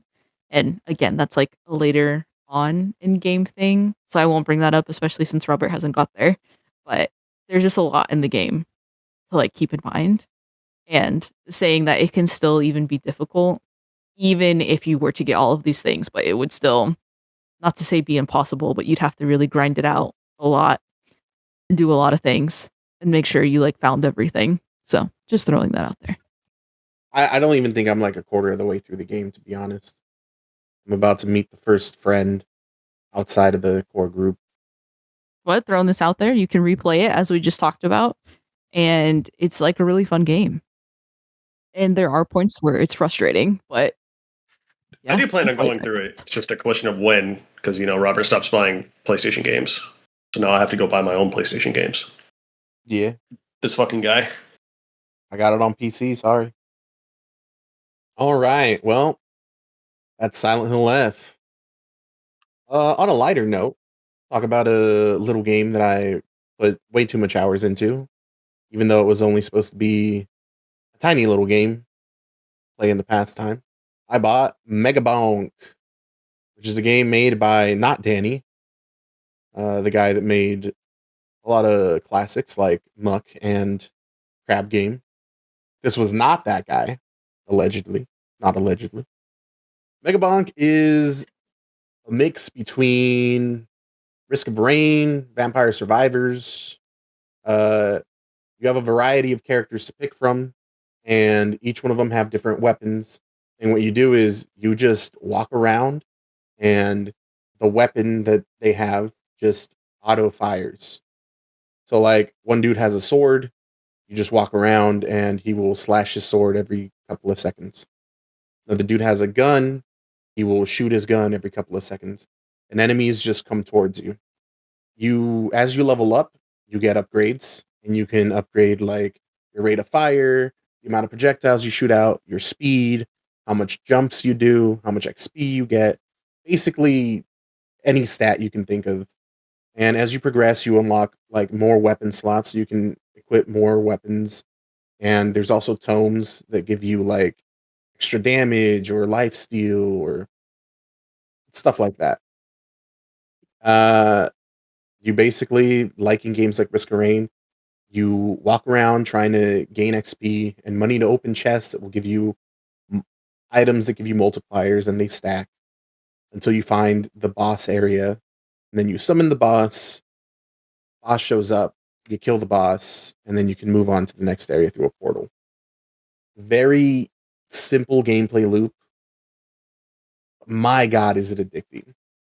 Like, this game is just a dopamine rush. You will sit there and be like, oh, well, I just got to do this. And you can build almost anything. You can build a guy that does more damage the longer he stands still. You can build a guy that does more damage in the air. You can build a guy that is a projectile fucking master. My favorite guy is Chad. He just fucking walks around and he just has aura. There's just a circle around him that fucking exudes aura and it damages enemies when they touch it. And if he gets hit, he has a thing on a cooldown where he just fucking flexes and deflects the damage. And it's full of characters like that where it's just wacky, fun guys doing their thing. It's just a really fun game where you can, you know, spend way too much fucking time. That's it. That's all it is. This game is a time sink of nothing. You will just keep unlocking things and playing by yourself. It's just a fun time waster. I don't know if you guys have ever played games like Vampire Survivors. I know you've played Risk of Rain, Jake. Yeah, I mean, I've basically heard it's just a Vampire Survivors clone, but a very good one. It's really funny and it's got a lot of charm because of the characters. You can be a monkey with sunglasses. You can be a skeleton on a skateboard. Like it's just fun. And Danny totally fucking made this game. I just know it. You don't know that for a fact. Nobody fucking knows that for a fact yet. What if it's not Danny, bro? What if you're just undercutting this hot upcoming developer?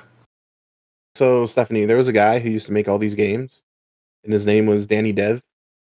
And he would edit his videos in such a way, and they're just really fun games with this art style and everything.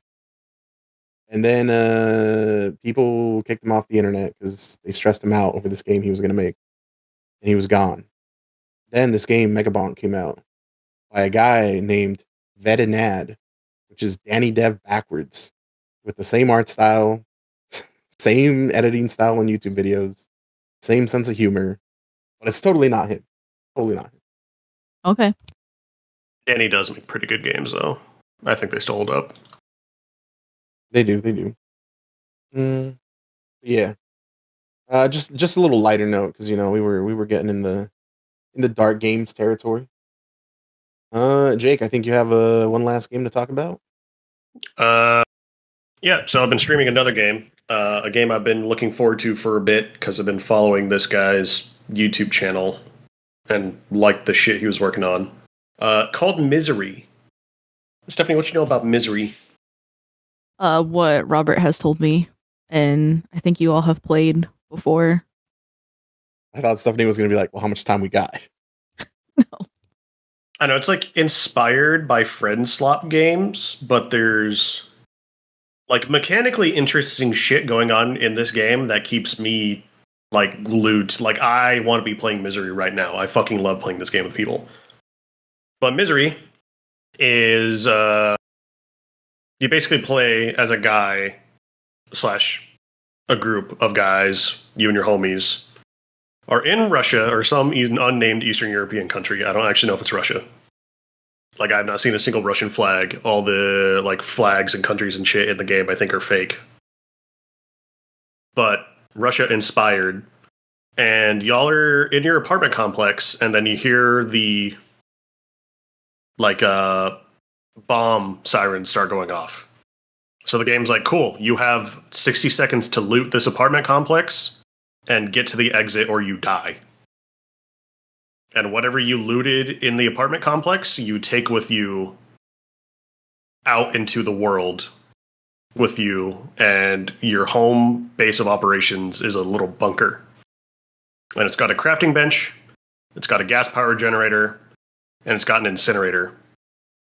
And then you have a little front lawn area after you exit your bunker that has like a shed and like some rubble, and it's just like a pretty much an open field. And then once you exit the front yard area, like leave through a door, you are entered into a randomly generated zone. And that zone is full of wildlife and radiation and anomalies and horrors beyond human comprehension. And it is your job to get out there and get as much vodka as you possibly can. So that's Jake's version of it. What this game really is it's Animal Crossing.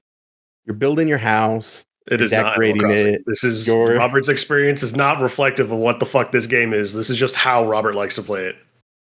You're organizing stuff, making your little dream home, organizing things, making them look nice. It's just a fun little, build your shelter simulator. It's a good little relaxing game. Yeah, so like you can go out into the world and then you find like ruined villages and fucking bombed out military complexes and radar stations, and you basically just go out and grab shit and then just try to bring it back home. Because every 3-ish days, another wipe comes in basically, and then wipes out the whole map. So you're basically trying to get as much shit out in the new zone that just spawned before the next wipe and then bring it back.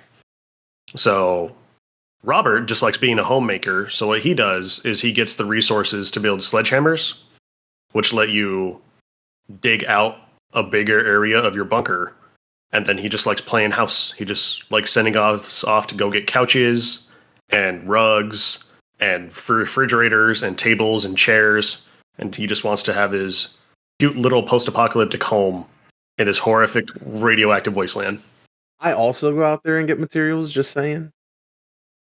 Well, I'm out here trying to figure out how to make money, Stephanie. I'm trying to get fucking paid. The reason why the world ended is because communism clearly didn't work. But you know what does work? Capitalism. You apparently work for this research institute that's trying to figure out, basically trying to like prevent the world from ending again, and also understand all these fucking anomalies that happened after the nuclear apocalypse. Because you'll go out there and then you'll run into ghosts that'll just start sucking up your sanity. You'll like run into like people that were like frozen in time when the nukes hit. You'll like run into these invisible traps where if you step on one, it'll just throw you 1,000 feet into the air and you'll come back down and die. You'll run into other bandits and shit. So it's like super fucking dangerous. But this research group is trying to understand what the fuck is going on with the world state. But they're mainly there because they will buy shit from you and sell shit to you. So when I go out in the zone, I'm thinking, how can I get fucking paid?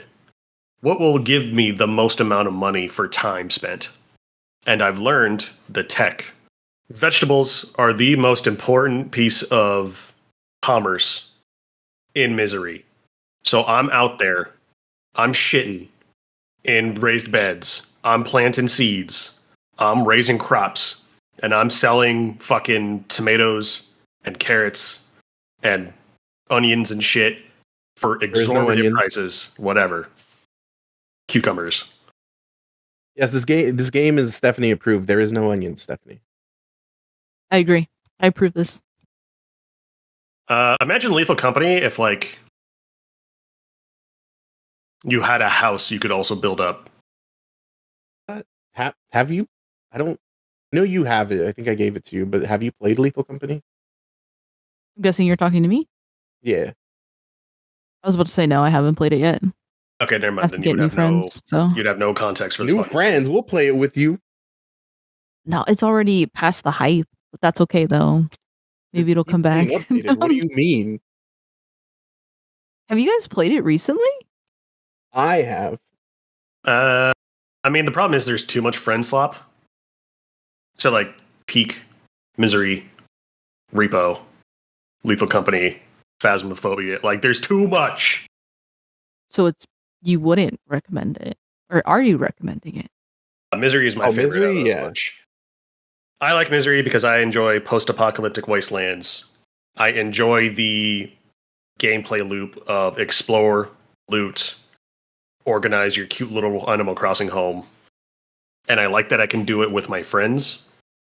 You can smoke cigars and play the guitar. Yeah, there's just like a lot of cute, charming shit. Like you could cosmetically equip cigarettes, so your character just has a cigarette hanging out of their mouth at all times. You could play the guitar. You could bring home a cute little flag of the country that's no longer there and put it in your house. Like there's no benefit to having a sofa in your home, but you can slop yeah, there spot is. on it. You have somewhere to sit. Yeah. And then the zone outside gets progressively more dangerous the more times it's been reset. So it'll start off like the main thing you have to worry about is maybe like bandits. And then the wildlife will start getting a little goofy. Like the deers that are out there will start going a little bit crazy and they might attack you on sight. And then you'll start running into more anomalies that'll fuck your shit up. Then you'll start running into weird fucking creatures that may or may not be hostile. You don't really know until you run into one. And then you start running into horrors beyond your comprehension. It is quite fun. We should play it. It is a good game. I think Stephanie watched a little bit of a stream when we were playing it. This is true. Yeah, plus like there's a lot of weird platforming challenges too. I don't know why they keep doing this, but like some parts of the zone, the only way to get the loot in that area is if like you do a platforming challenge. So like there's playing this game in a big group is cool because then everybody can like kind of do their role. You could have the guy who's building shit with the crafting bench and like turning resources into other components so they can build shit. You have the homemaker who's barefoot and pregnant. That's Robert. You have the guy that likes to go out there and get shit. You have the guy trying to make money. You have the guy that's out there hunting, probably to make money or bring home food. The most important guy is the guy who's miserable because they keep dying right when they finally get their loot. Yeah, whenever you find just fucking gold, absolute gold, and then you just eat shit and die because you stepped into a spike trap. And then you spend the rest of that mission trying to go and retrieve your loot, only to keep dying until you finally make it to it. And then you hear the alarm go off and you realize that you're dehydrated, almost radiated, going crazy. And you have 30 seconds to make a 2-minute trek. Yeah, pretty much. And then it's got this cute PSX art style. It's like a weird intersection between Animal Crossing, Minecraft, a lot of Minecraft, and like friend slop like Lethal Company or Repo. But it's good. It's very good. I'm glad because it was obviously inspired by another game called Stalker, where it's a single player game where you're out in a zone that's irradiated. There's a bunch of anomalies. Everything's trying to kill you. Got to manage your resources. But that book is also game is inspired by a book. And the guys that own Stalker tried to get this game taken down for fucking copyright. And I was like, I don't think you could copyright post-apocalyptic Russia. I feel like that's been a trope that's existed for like 50 fucking years. Yeah, it's a really fun, cool game. Good game, $10. Go play it. Go buy it. Go buy it right now. The guy learned English so he can sell it to stupid Americans. That is so funny. All right. On that note, and just randomly throwing this out there, I, Stephanie, am not allowed to recommend games to Jake. That being said, uh, what's the last game you played? And I would say, Jake, you are doing the right thing. You are doing the Lord's work with also agreeing with that. So I ended up playing mouthwashing. Robert, I think you've already talked about it on the podcast like a little bit. I refuse to talk about it. I just said it's really good and you guys should play it, and that I wasn't going to talk about it because I didn't want to spoil it for you guys. Okay, then we'll keep some of that spirit. I will say this. I did like the gameplay of this game, and there were points where I got ridiculously frustrated, and there were points where I was like, oh, okay, then. Like, this kind of got me a little bit scared. But it's not a game that will continue to scare you, if that makes sense. Like, they're just jump scares. And I would say it only happens like twice. And I think it took me almost 3 hours to finish the whole game. There were some achievements that I had got. I didn't get all the things that you're supposed to do, so I might go back and do that. But I guess just how I would sum it up is like weaponized incompetence meets like genuine incompetence. And that's just a scary thing. But I do want to throw this out there because I asked Robert this and then his answer did not feel that great. So, Jake, when you think of a crew, it could be anything like on a ship, I don't even know, on a on an airplane, whatever. Like, what do you think of? Like, do you feel like these are people that you would want to trust? These are people that you would want to spend time with? Like, how do Well, you view that? typically, when I think of a crew, it's a group of people that work together, unless referring to something as in my crew, which clearly I don't own a business, so I'm talking about friends. But if you were, say, a shipping container crew, Then you would be coworkers, yes. And damn, so, almost like that was if the exact word I used. hold on. So, if you were a part of a crew that move things, right? And we'll say again, we'll go with the shipping container crew. Like that could mean if you're working together, there's a lot of dangerous things that could happen. So do you feel like you would trust them? Do you feel like you would try to build trust with them? I feel like you would have to, because you could die loading shipping containers if you do it wrong. Dog, I've almost died working at a grocery store. Oh geez. Did you like your coworkers? Yeah, they were pretty cool. Hey, Stephanie, I tell you how I almost got AIDS working at a grocery store. I'm sorry? Is that It's a true story. Wait. This is a true story. because? So I worked in produce, and as a part of produce, we had to take any rotten vegetables or fruits and throw them in the compost bin. And then a company would come by and then pick up the compost bin or whatever, and we get like some kind of tax credit. But because I work at a grocery store and people are assholes, they don't know that's a compost bin. They just see that there's a dumpster outside, not knowing that our trash compactor is inside the building, so people don't do this. So they bring their trash over and then throw it in the compost bin because they think it's a normal dumpster and then drive away.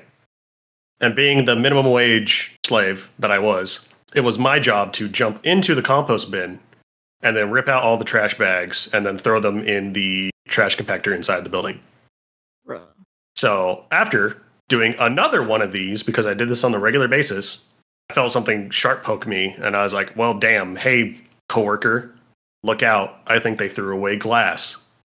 So be careful with these bags. And then he's like, okay, yeah, no problem. And this is the last thing I was doing before I turned over my shift to him. And he's like, yeah, don't worry about it. I'll toss these out. So, yeah, man, I'll catch you tomorrow. And I was like, yeah, man, see you later. And then I drive home or whatever, and then I get a call as soon as I get home. And he's like, hey, man, what's going on? And I was like, what's up? And he's like, yeah, so there wasn't glass in those bags. We found used needles. And I was like, great, cool. Love that for me. And he's like, yeah, so tomorrow instead of coming into work, you got to go down to this clinic and get tested for literally all the diseases. And I was like, cool, great.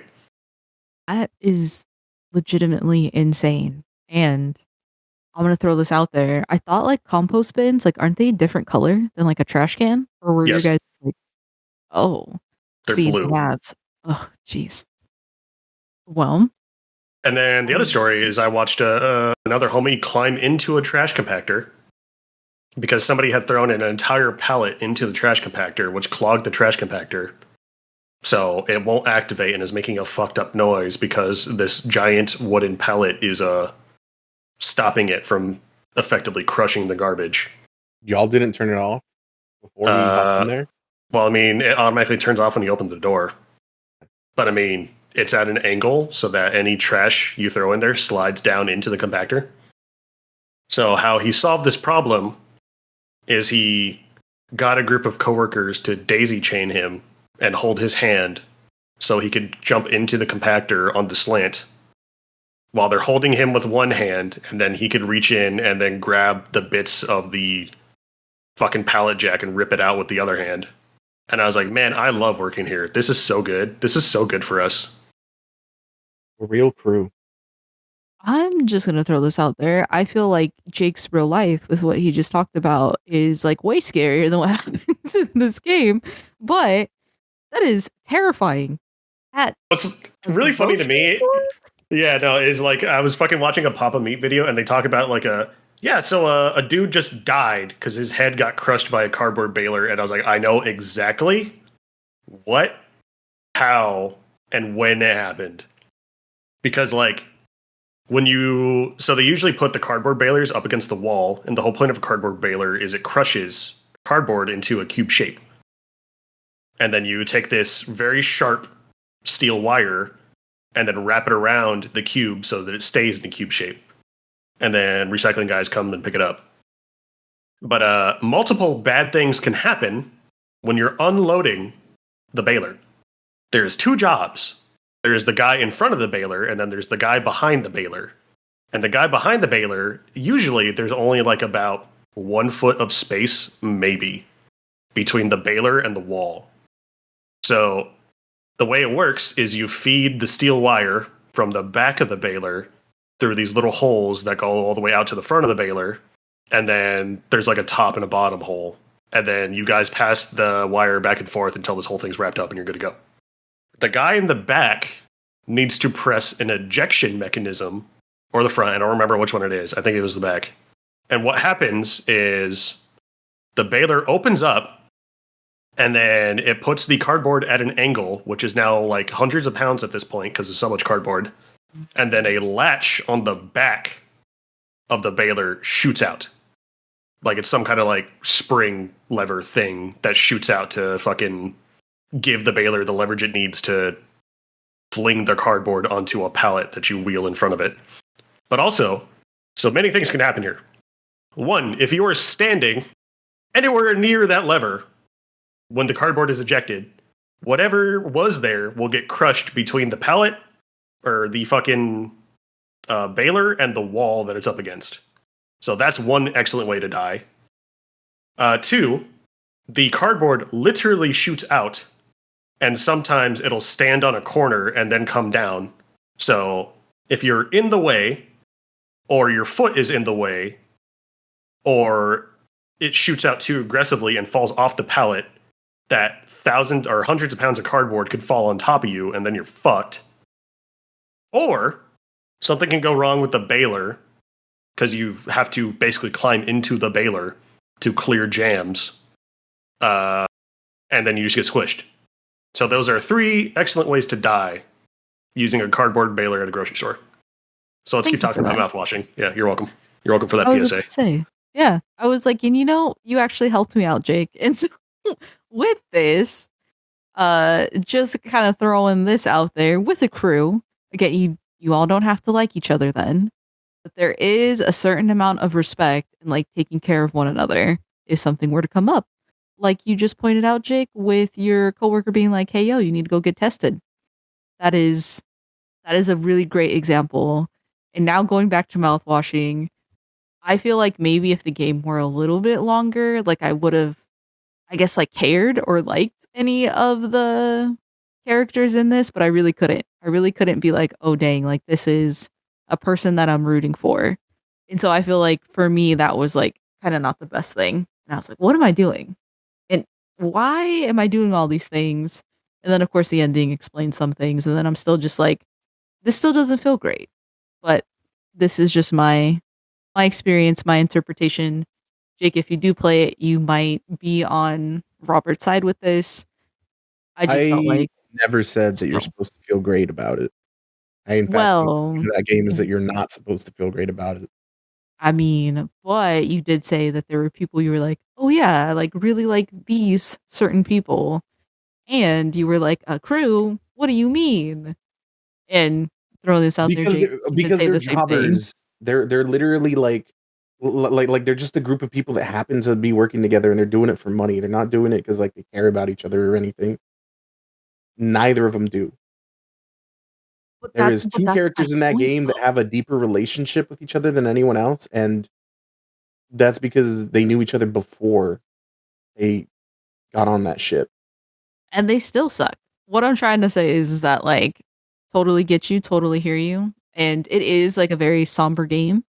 The only thing is that I feel like if you are gonna be a part of a crew and like thinking of where this universe is, there was a point where Robert was like, hey, you're thinking too much into this. But then there's a See, point where I'm like, wait a minute. What the I'll put it heck? to you this way: like you're thinking crew. It's a minimum wage job. Think about it that way. Think about like these people are a In the minimum wage future. job. Yes, in the future, it's a minimum wage job, and the captain of the crew is the manager. That's what that is. That's what their relationship to each other is. Except not okay, I've because had you're on a I've had spaceship. So managers who I liked, and I've had managers I fucking hated. And usually, the dial on how much of a fuck I like the manager or don't give a fuck about them is directly correlated to how much they are looking out for me and my other coworkers. And you will get exactly what that game is trying to tell you out of it. So I will not play games because Robert recommended them because Robert's recommendations are dog shit. But I will play a game so that I can interpret this game in such a way that it's going to piss Robert off greatly. I will say this, like it is a good game to play just to be like, oh dang, this is a different story. I think there were just points where this most definitely wouldn't be like a minimum wage job. This would be Okay, like a blue collar job. And maybe you so wouldn't be hear me getting out. paid as much, but like you still would be getting paid. Like What I'm Okay, saying is, come on like, even now. if you Like work at like waste management, like a fucking trash company, you get paid okay.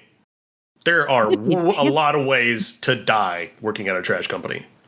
There are so many fucking ways to die working out at a fucking landfill. all right. This is true. So maybe it's because I've seen a lot more like space related media that I have that perception. You But might literally just have the aliens. Yeah, Wayland Utani doesn't give a fuck about you. Go get the fucking alien egg because we want to get money. I literally think that's the case here. But Stephanie, I don't want to spoil anything for Jake, but I'll put it to you this way. You know how in real life, uh, blue collar jobs are kind of reserved for certain people. But let's say you have a criminal record. Best bet's probably a minimum wage job, right?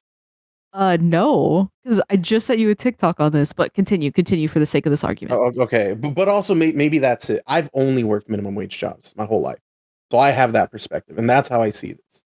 I don't think that they need to have. In fact, the game makes it clear that they don't have a personal connection to each other, and they do all see each other as coworkers.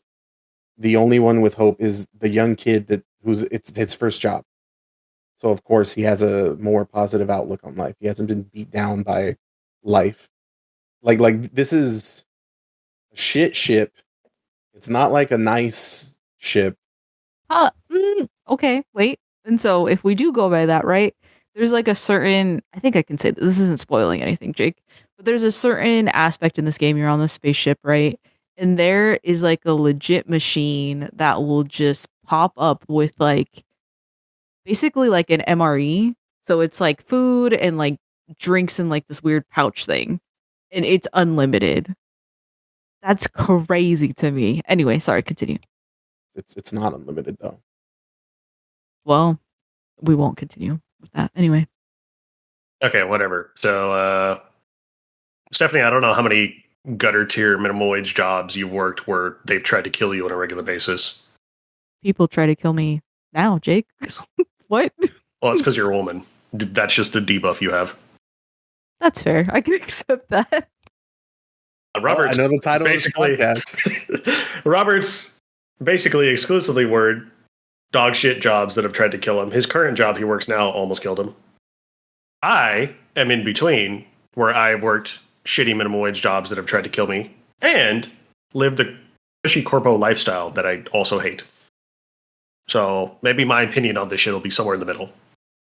Well, again, like I said, Fair. I've also watched a lot of media where like even Cowboy Bebop, like you don't have to be a specialist to fucking fly a ship.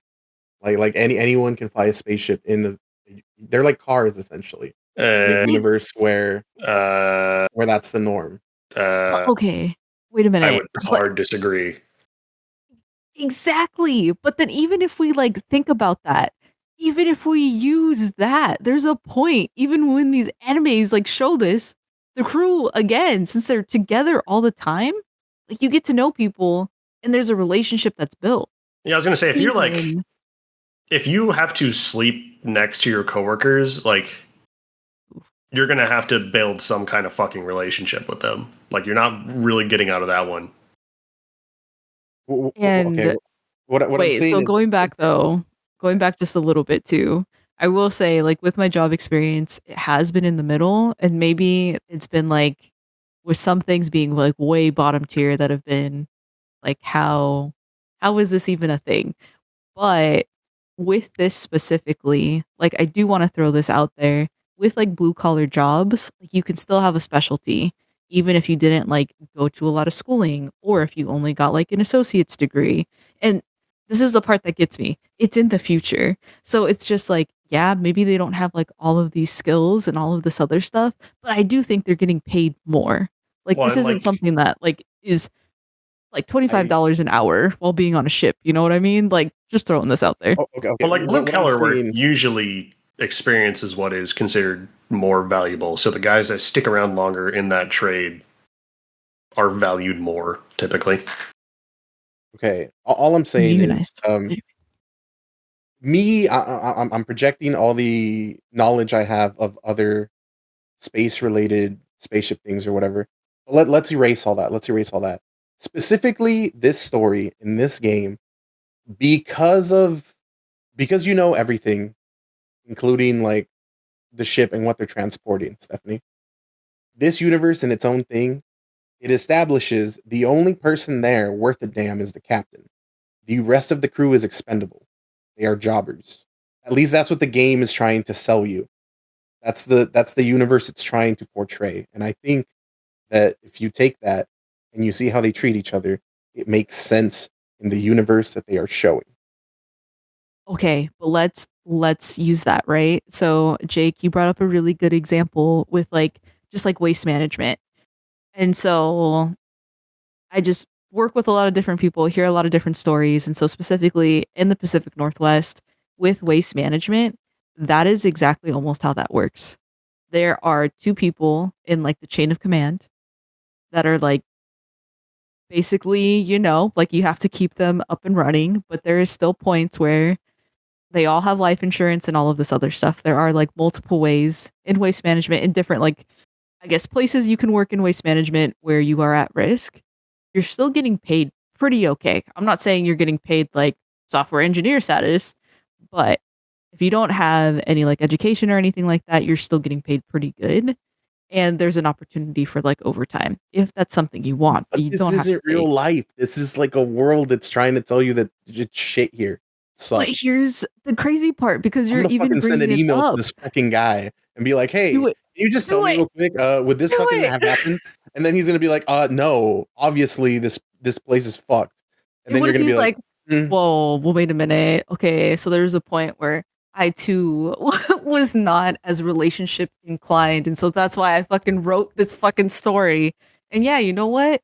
Maybe there could have been more relationship building so that people would have gave more of a shit. But at the same point, that's the I don't only think you're gripe that I supposed to." have. But okay. See, I That's cannot the wait only to gripe. play this game and then fucking come back on the next episode and just point at one of you and be like, yeah, they're right. And then it just causes the dissolution of this podcast. Could you imagine?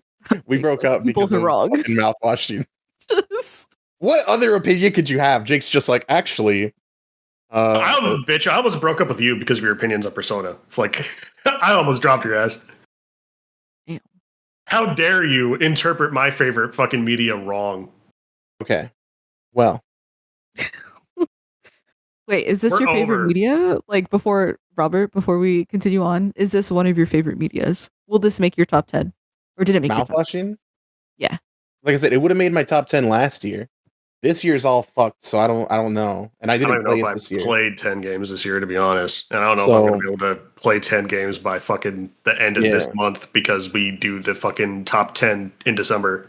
Well, I thought we were gonna do just top 10 overall. That's what I thought too. So I know.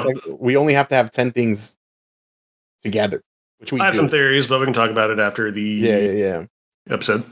Okay. What I'm All saying I'm is, yes, saying I is do feel really strongly about this game. I do enjoy it. I think it's beautiful. I think it's a work of art. And the thing that bothers me is that, like, so do you, but then you're caught up on like the logistics of this thing, and I'm like I even okay. just want to say, okay, just ignore that. Just No, pretend. I can't. I love logistics. Logistics are my favorite thing. It's a part of the story too, where I'm just like, hey, and this is like something, and you even brought this up too. This is something that people have a problem with Last of Us, but at least with Last of Us, I was like, damn, like Okay, it's just really good storytelling. so I'll bring up The Last of Us because, like, that's my favorite fucking example. A lot of people, the spoilers for The Last of Us Part 1, a lot of people were like, well, Joel's not in the wrong because, like, they might not have found a cure. Look at the stuff that they had. Look at blah blah blah. So he wasn't in the wrong. Like, no one had a guarantee that the cure would work. And Naughty Dog literally had to come out with a statement and be like, the point of the fucking thing is that he did a morally wrong thing. So they went ahead and said, canonly, the cure would have worked. It would have happened. Nah, that's stupid. Because that But, literally like, depends on your moral framework, dog. If you're utilitarian, then yeah, he did the wrong thing. If you are other different fucking sets of morality, then No. I agree that the morality is up to your interpretation. They're just saying, with the caveat that the cure would have worked. yeah, they're just If you still think he providing should have saved her context. life, that's fine. But like they're like, bam, this would have happened. That's it.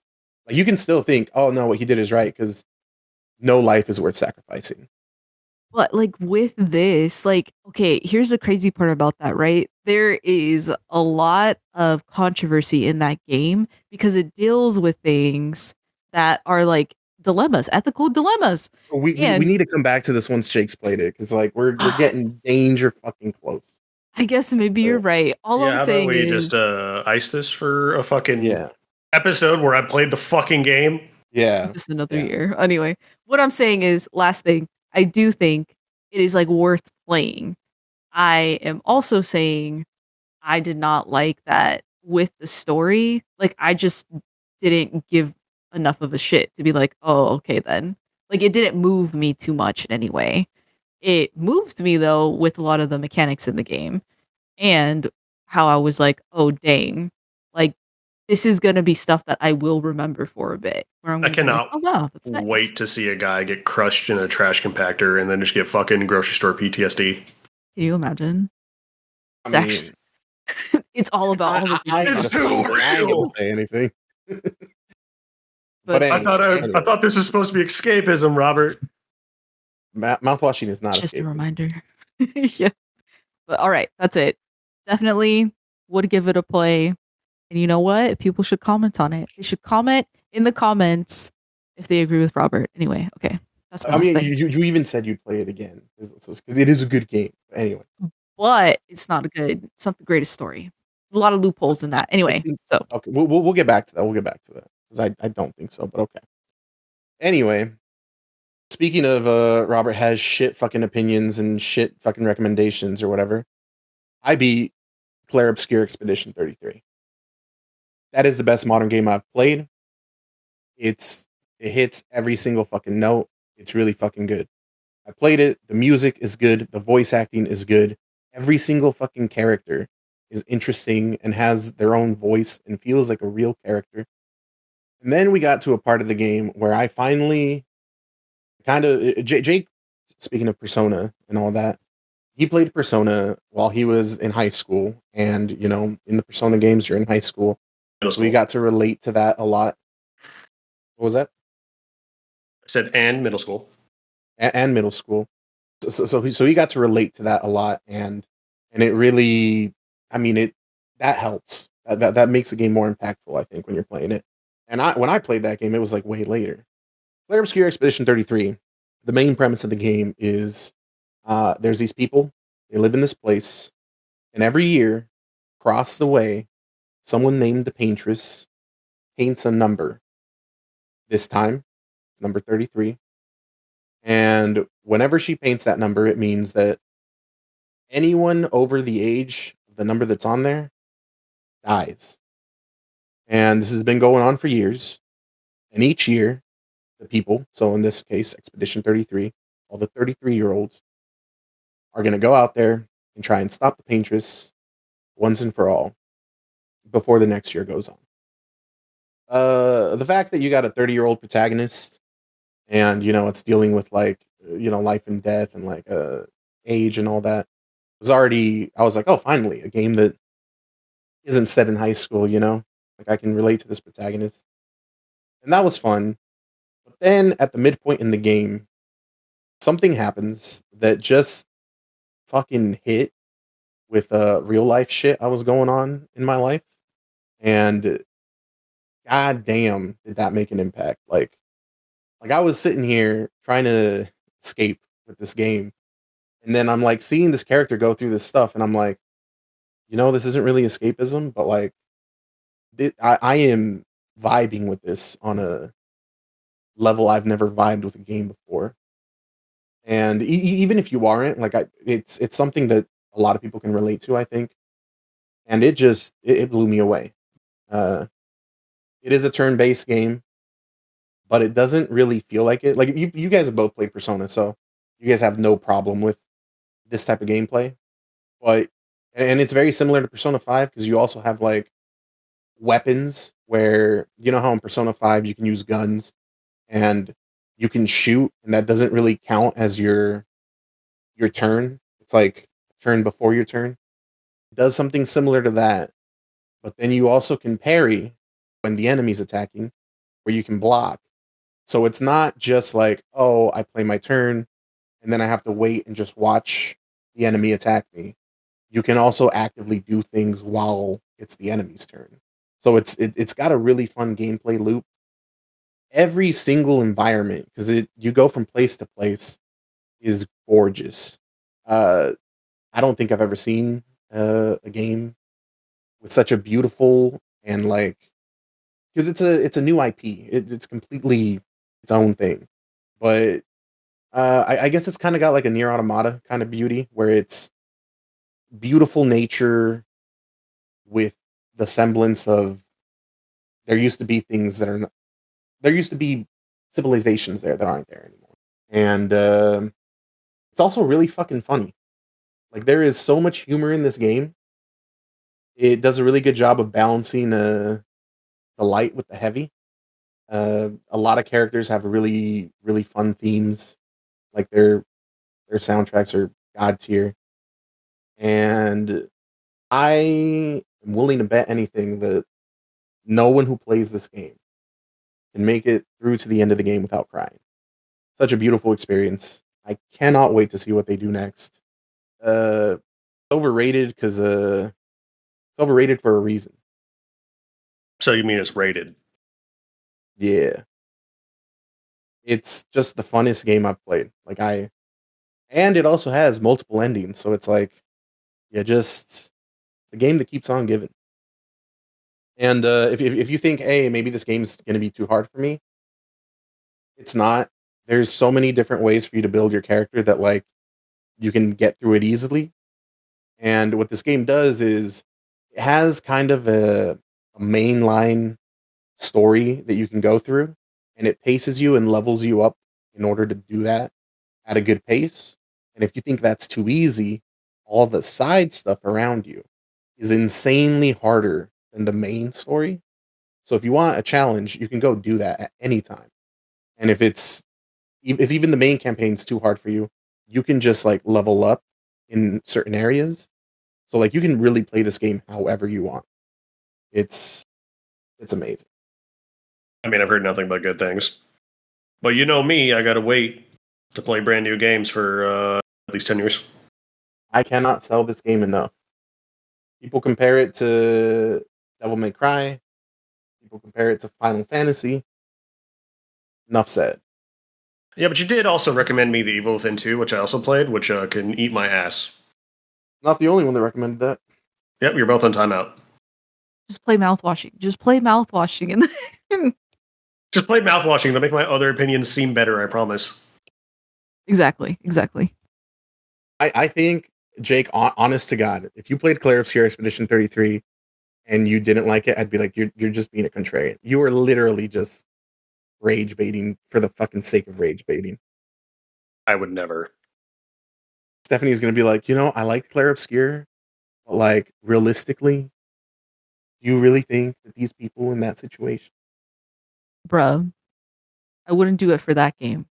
But for anyway, we'll come back to it. We will come Hopefully back to before 6 months. So it.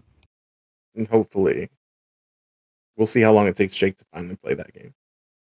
But that's my last game, Clair Obscur Expedition 33.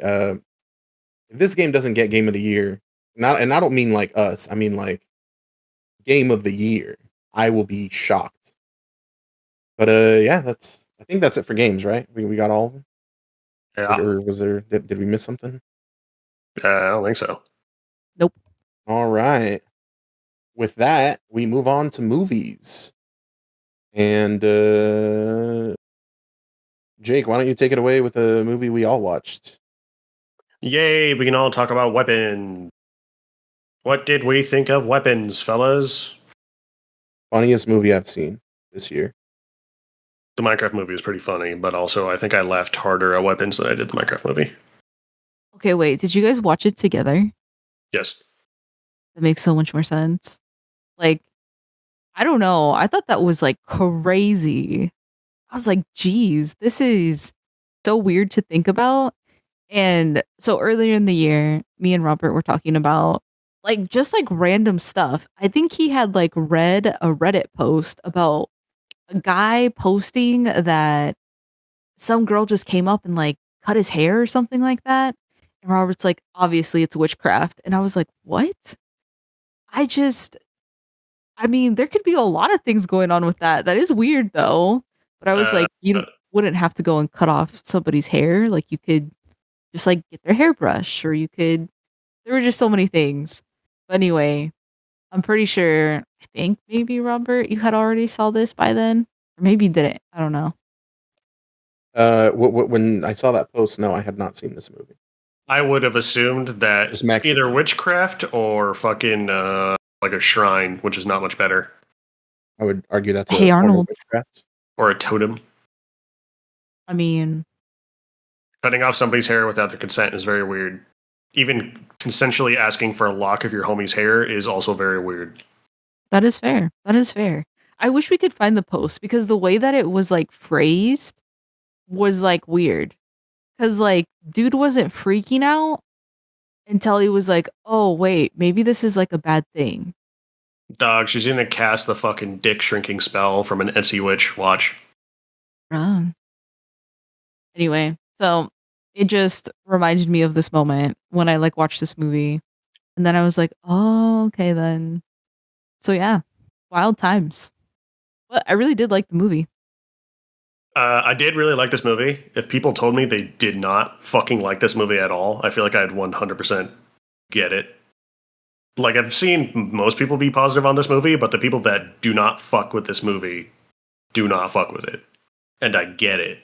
Because, like, as far as a cinema experience goes, this movie, like, ramps up, some crazy shit happens, and then it cools back down. And then you do that, like, 3 or 4 more times throughout the whole movie.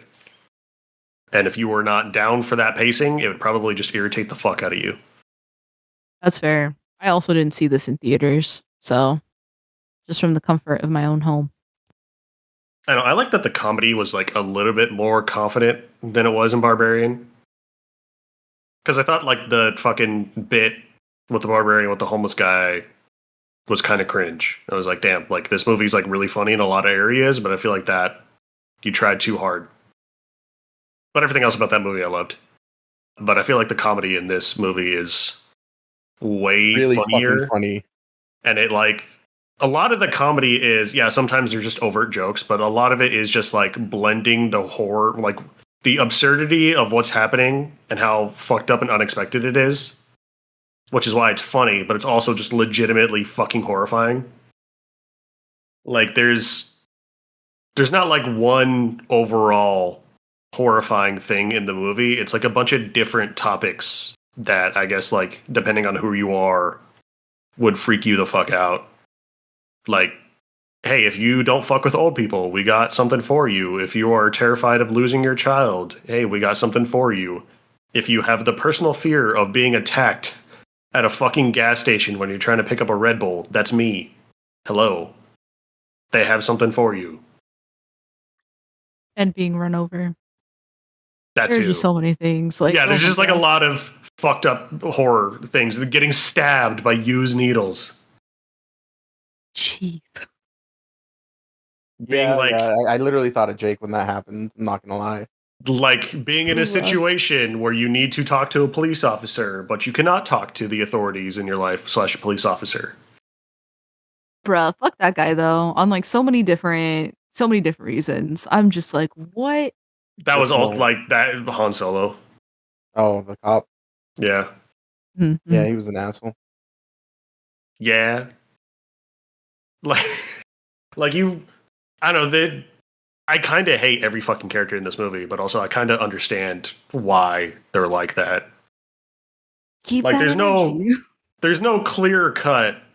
There's like one clear cut villain in this movie, and the rest of them are just complicated people. I was gonna say the kid was pretty innocent. I think. Yeah, well, I mean, like we have the one villain, but yeah, obviously the kid didn't do anything wrong, and he got the fucking Worst of it. worst of it. And like after, because I thought originally this movie was about school shootings based on the shit I've been seeing about it, without trying to like jump into spoilers, and then I could make that connection for like the first half of the movie, and then that opinion, I don't know, would have felt to like fell apart halfway through the movie, like after the second half. But what I've heard is, I guess the director said this movie's about alcoholism, and I was like, okay, yeah, that in the whole context of the movie, that makes a lot more sense. Oh, wow, that really does. That was literally going to be my next question for like both of you. Like, do you feel like, and I wouldn't say this is like a main spoiler in the movie, but I guess Robert, if you need to cut this out, that's fine. But like, do you feel like you could keep your parents alive for like days, almost months? If you were like, how old is this kid? Like 7, 8? Nah, they'd be fucking cooked. They'd be toast. Yeah, I was like at No, that see, age. I don't think I'd. Yeah, no. yeah, I also thought the same thing because I'm just like, okay, I can see like maybe keeping this up for maybe like a week, but then afterward, I'd be like, what am I doing? Like, what the heck? Yeah, but also like just the absolute fucking misery of this kid being trapped in this awful situation, and now he has the burden of essentially taking care of like fucking two comatose adults. For real. And then being like, who is this person? And like, you know what? What even is family?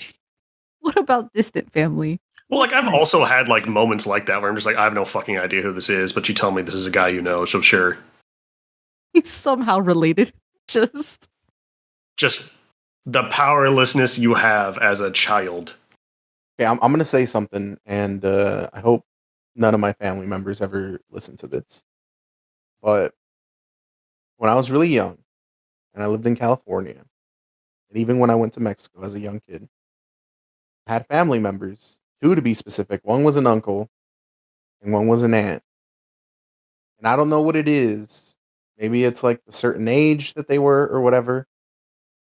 But the aunt looked a lot like her, as in like the makeup, the crazy outfit.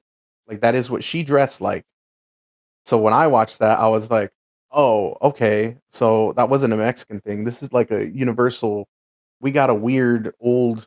I mean, I guess in this case it was grandma, but I had an aunt that looked that No, it was old. an ant. No, Was it it was an an aunt? ant. It was Yeah. a great ant, Okay, I think. well then, yeah. Like big ass lip filler, hella makeup, the glasses, the outfit and everything, and I was like, damn. And then I had an uncle who was like, every time we saw him, had to let him kiss me on the cheek, and this motherfucker would always bite when he did it. And I was like, that. I just kept thinking of those two family members because I've only met them like probably 2, 3 times in my entire life, and they stuck out, and I still remember them. And I was just like, okay, yeah, there is weird people like this. I cannot wait for you to open the door for somebody, and then it's just like your fucking creepy aunt asking for a lock of your hair. Nah, fam, Mm, shaven, going bald. Uh, Just ugh. yeah, I really like this fucking movie. This movie is like perfect. The parts of horror Jake likes, where it's like interesting and mysterious and funny, but also like creeps me out just enough that I still get the horror vibe. Like this shit was gas. I can see why Jordan Peele was upset that he didn't get to tie his name to this movie. Yeah. You don't got any more opinions on weapons? What the fuck else did y'all watch? Stephanie, you watched the movie in the movie theater. Yeah, I did. So I saw the Chainsaw Man movie. That shit wrecked me. I was not expecting this. And like my goodness, there were like so many beautiful parts and so many parts where I was like, okay then, well, here we are. But I was like, damn. Like it is just terrible. Terrible to think about. Like Okay, how I thought you were gonna old. say the movie was bad. Oh, no. It was good. I wanted it to be bad, I'm not gonna lie, but I was just like, no, like it's that good shit. And there are just so many things that happen in the movie where I'm like, ah, fuck. I hate whoever worked on it, and I fucking hate Fujimoto or whatever. Like, it was just so fucking perfect on like so many levels where I was like, what the hell? Like, I just could not. But anyway, it I hate definitely this is a good man's movie. genius. How dare I he? do. I really do. And I had no idea. So this isn't a spoiler or anything. But in the beginning, that I guess Denji and Makima are like going to all of these like different movies. And the whole point of it is to like search for that 1 out of 10 movies that actually like moves you or that again like just causes some response. And they do watch one, and I didn't know that this is actually like a real movie. And I was like, what the heck? And then I saw a TikTok on it, and I was like, that is the saddest shit I've ever heard. And it's like really heartwarming too, though. And I was just like, my goodness, like what is wrong with this man? Like there has to be something that like just happened to him that was just not great. And he is obsessed with media. But anyway, it was really cool to see that. Fujimoto loves movies. And I did like just like certain parts of it. I do feel like now I can understand a little bit more of the whole, like, I guess just all of the Denji things. I think there are points though where I'm like, I really hope in the rest of part one into part two, where it is called out though, since he is still very young, and I don't know if there is a time skip. No time skips. But I hope somebody's like, "Hey, yo, like you are being abused in a lot of different ways." But Yeah, that's Stephanie. all So I have you to and say I about are that. known Chainsaw Man anime haters. I agree. I agree. I was. Not even like a hater. It's just like I don't understand the hype. Like I thought it looked really good, and I liked Denji, and I think the chain smoking roommate that I forgot the name of is okay. Aki. Yeah, but I was like, what the fuck? What's with the rest of these fucking characters? What's with this fucking plot? I've read a little bit of the manga. I now understand that the anime is paced way too fast, but they probably have to do it like that. Otherwise, the story would get nowhere. Or not fast, too slow. Because like in the manga, like it's like it almost feels like a day in the life of Denji, and he's just constantly doing this shit all the time. Like the man barely has any time to sleep. The anime just makes it feel really like drawn out, but it looks good. It's fair. Yeah. Like you're saying, from our hatred perspective, our fucking hater umbrella has to come down for this one, and I should probably go watch the Chainsaw Man movie. It was really good. And I even had like said this. I feel like if I would have watched the movie and then watched the anime, I know that would have been like out of sync, but I feel like I would have liked it a whole lot better. I would have listened to Robert a little bit more. And so I hear it, I see it. There are points though where I'm like, I don't know. It still seems like pretty perverted. And a lot of these adults are just like fucking crazy. But then kind of thinking about weapons, like adults sometimes really do be crazy. And so I understand it a little bit more. I get I was it. like, yeah, that's kind of the Maybe point. I'll read it. That's all I have to say. Thank you. Who is next? I will say, I want you to remember that scene because I know a lot of people will remember that scene, but it does become more important later. That movie theater scene with Makima and Denji, like it is actually a very important part. So does the movie just pick right up where the anime left off? Like, do I Yes. need to go fuck? So I have to go watch the movie either way. Yeah, because if they do a season 2, it's going to be after the movie. Well, And it is good. Like, regardless, even if you're like, hey, and again, just like Jake highlighted, this is not like a manga or an anime that I'm like, oh my gosh, this was the greatest thing ever. So, like, to see that other side and to be like, damn, I like hate everybody. Like, oh my gosh, like, leave this fucking kid alone is like what I felt. And again, with the anime, I didn't feel that. So, anyway. I know what's weird about the manga is there's also like not much fan service in it, Which is what I've been trying to say. which is there's like a lot of weird creeping and a lot of weird fan service in the anime, but that shit's just not in the manga. So like I guess they just added that shit because they thought it would sell. And I guess it did. So, Yeah, I guess people like their titty. So if you like titty, go watch the anime. I will say I will say this. specifically, the big fan service part in the movie is in the manga. That is 100% in there. Yeah, but if that's after like No, Jake 12 hasn't gotten there yet. volumes, Jake hasn't gotten there yet. then it's like deserved, then it's earned. I mean, If you've had 11 volumes of build-up, then I guess you deserve to see some titty. Well, you don't see titty Oh. in the manga. At least. I will say they do something. So with Ranma 1.5, if people have seen the new like Netflix one, they do that. So you will not see. You will see and you won't see. You all will Boob see minus the nipple. what it looks like. Yeah. Yeah, that's what they do in the manga. Whenever someone's naked like that, they never show nipple. And for So someone as detailed as tasteful. Fujimoto is, it's like it's very clear that he's like, no, I could draw this if I wanted to, but that's not the point of the scene. It's not supposed to be fan service. Right. Right. And I do feel like so I actually saw the manga panels for the scene that you're talking about. And I was like, oh damn. Like it is supposed to be about like innocence and all this other stuff. And like actually being able to like explore and just have fun with somebody your own age.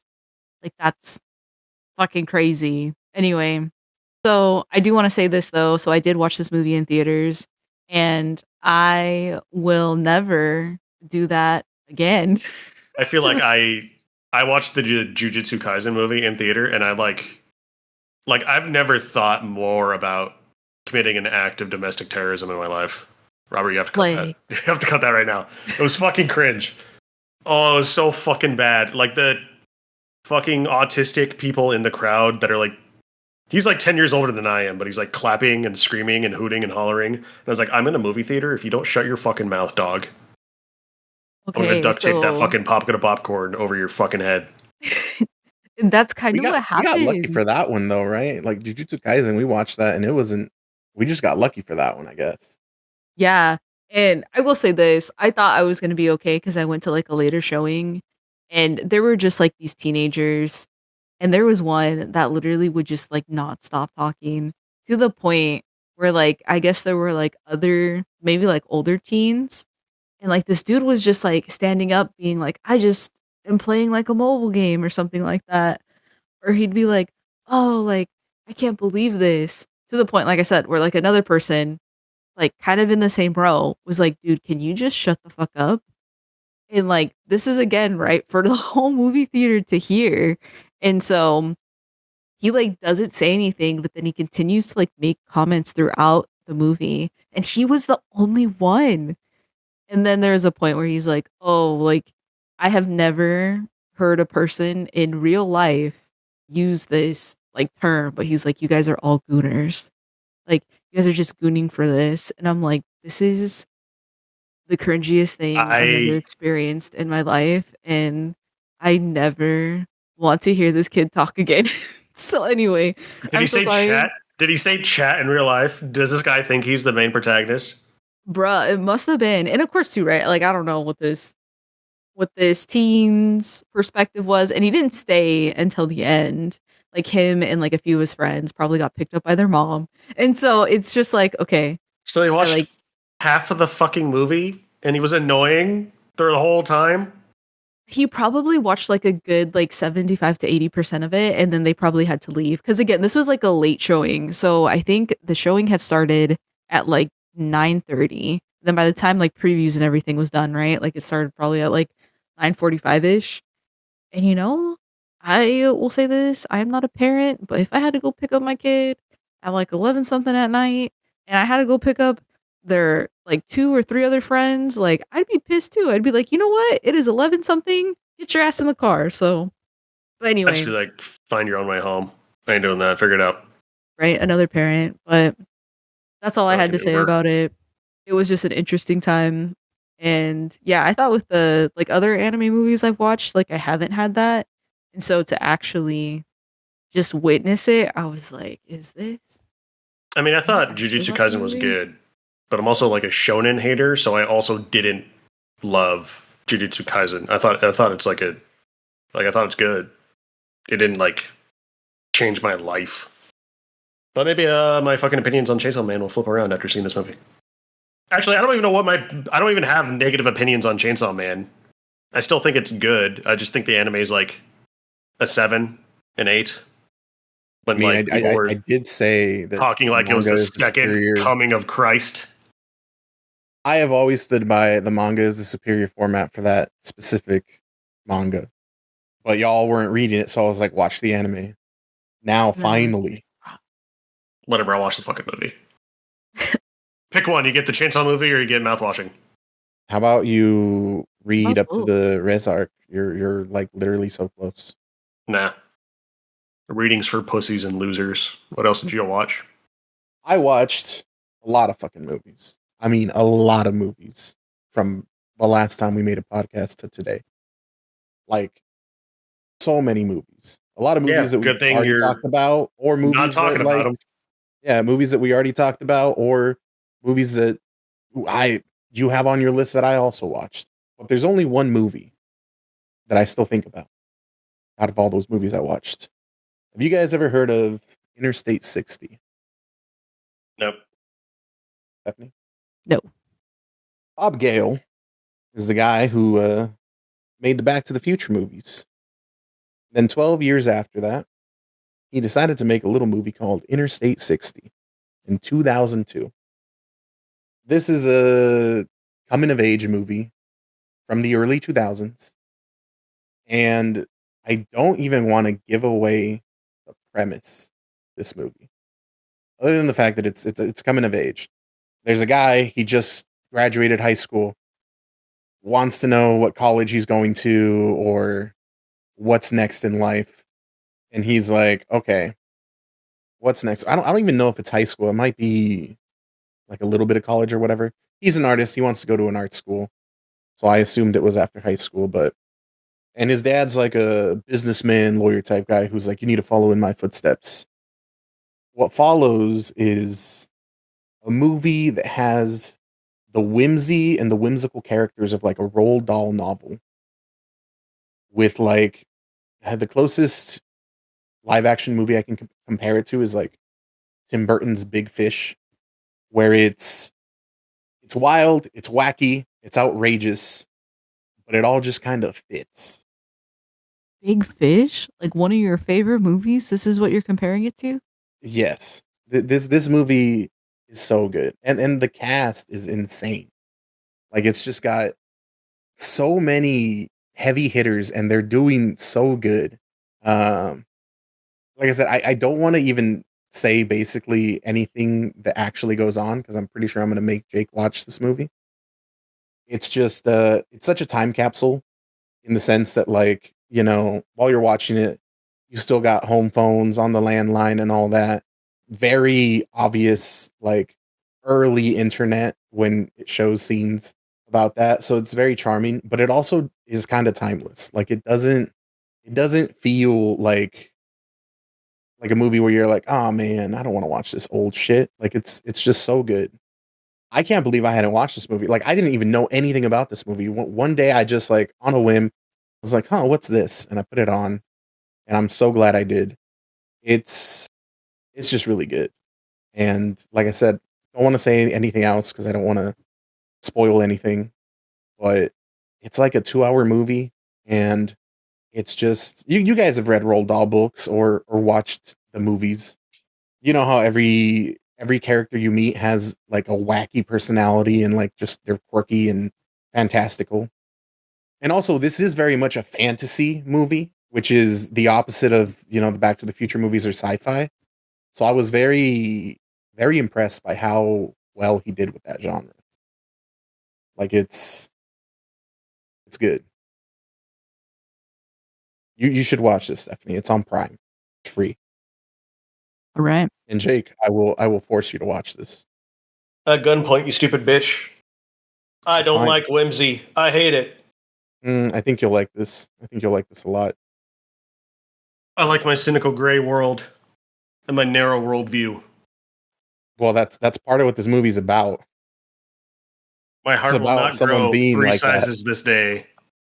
But yeah, it's just like it's one of those movies where I'm sure if I had seen this when I was younger, it would have made such a huge impact on me. But watching it older, I can just appreciate it for what it is, and it's really good. So yeah, We're really in the era of like nobody marketing movies at all, aren't we? 'Cause I haven't even heard an iota about this fucking movie. it came out in 2002. Oh shit. Well, then never mind. I still have no fucking idea. I did you guys were just not listening, or Jake wasn't. I heard literally whimsy. said- I heard into my brain checked out. Okay, I'm not gonna lie. I don't know if I heard you say that either, though. at the beginning, I literally said I was like Bob Gale made the Back to the Future series, and then 12 years later, in 2002, he made a movie called Interstate 60. I know. I thought Back to the Future came out 12 years ago. Back to the Future came out in the fucking 90s, bro. And I mean like 1990, not like I was like, I thought it came out in the 80s. Oh my god. no, what I mean is like the last one, Back to the Future 3 came out in 1990. So what I mean is like they were all done by then. So Okay. once he was done with Back to the Future 12 years later, he made Interstate 60. Okay. I heard the 12 years later. I just didn't hear the 2002. You're like, I thought those movies were in the 80s. And I added 12 to Literally. that. And then I Christ. was like, hold on. I was like, so 1995? And then I was like, wait. But anyway, no. No, it's a real fun movie. Like I said, I really enjoyed it, and it's like I said, it literally reminds me of a Roald Dahl novel. Like the way the characters are written in this movie remind me of the way Roald Dahl characters are written. But it is an adult movie, so it's like Roald Dahl for adults. Like there's cussing and stuff, you know what I'm saying? It's swearing, so it's for real adults. I was like, doesn't that still make it like PG-13? Or are you talking about Well, like... this movie is rated R. Oh, okay. so Yeah. so more than just cussing is what you're saying. Like I'm trying to think. I know that there's I don't think that there's a lot like maybe there's like moments where people say crass things, but there's not like it's not like the 2000s movies where like there has to be sex all the time and everything. There is one scene where something sexual is talked about, but it's more funny, and you'll understand what I mean when you see it. Like it's not. This is an American Pie or like Euro Trip is what I'm trying to say. Makes sense. Noted. I'm sure I'll be held hostage at some point. You will. You will. But yeah, that's all I have to say about that. It's a really good movie, and Stephanie, you should watch it. Let me know what you think, and Jake, I will force you to watch it. I think Jake, you have the final movie, and I think we've all seen it. Yep, so we can talk about it, but keep this short and sweet because I said I don't want to be in the chair for 4 hours, and we're at 3 hours and 18 minutes. Okay. We watched Superman in IMAX in Seattle in July after seeing My Chemical Romance. Stephanie, what did you think of Superman? Yeah, I thought it was okay. Robert, what did you think? I was just gonna say, did you think it was better or worse than Fantastic Four? Oh fuck, I did Oh. see Fantastic Four too. I totally forgot. That's a good question, actually. Man, let me take some time. I'll have Jake answer that. So Jake, did you think it was better or worse than Fantastic Four? It's kind of a hard comparison because like they're very different movies doing very different things. I mean, Superman was a funner movie, but also like Fantastic Four is a movie designed to give you anxiety. Because I was gonna say, okay, you have a friend who hasn't seen either of them, and they're down to watch whichever one. Which one are you gonna make them watch first? Probably Superman. That's what I thought. I said I fucked with Fantastic Four. I like that that's an anxiety movie, but like I get that that's not for everybody. I also like Fantastic Four, but Superman I just think is an overall better movie. I think it's a more audience friendly movie. I don't know if I would say it's better. I said there's two very different fucking movies. Is my They problem are, here. yeah. I like both of them. I thought they were cool. I know. I specifically like that Superman 2025 portrays Superman as a man who has a love and appreciation for life. Like, growing up in the Snyderverse Superman era kind of sucked dick. Especially because I really like Superman as a character. I like that he is a guy with vast amounts of power who is actually just like you and me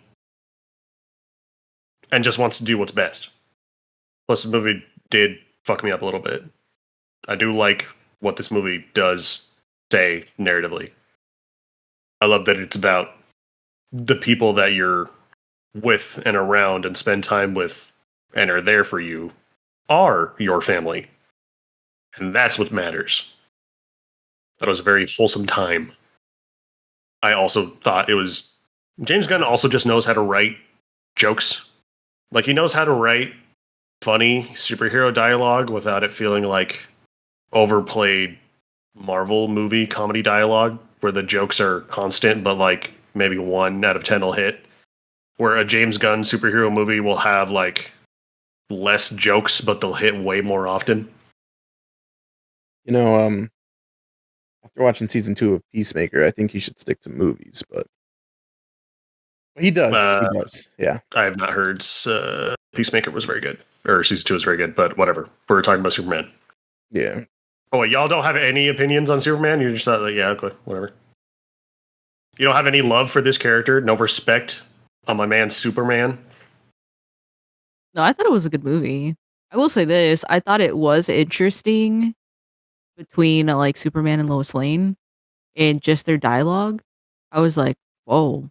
I feel like that seems like very, I don't know, I guess like very now focused. And so I thought that was pretty cool. And it still kind of sucked hearing though. I was like, wow, that's crazy. And damn, all right, Lois Lane, a lot of confidence. Okay. All right, here we are. So people think this movie is about a parallel to real world events, but it was like written before. Well, I mean, that problem's always been there for a very long time. Yeah. I was about to be like, before. But this is based on a comic that has the same plot.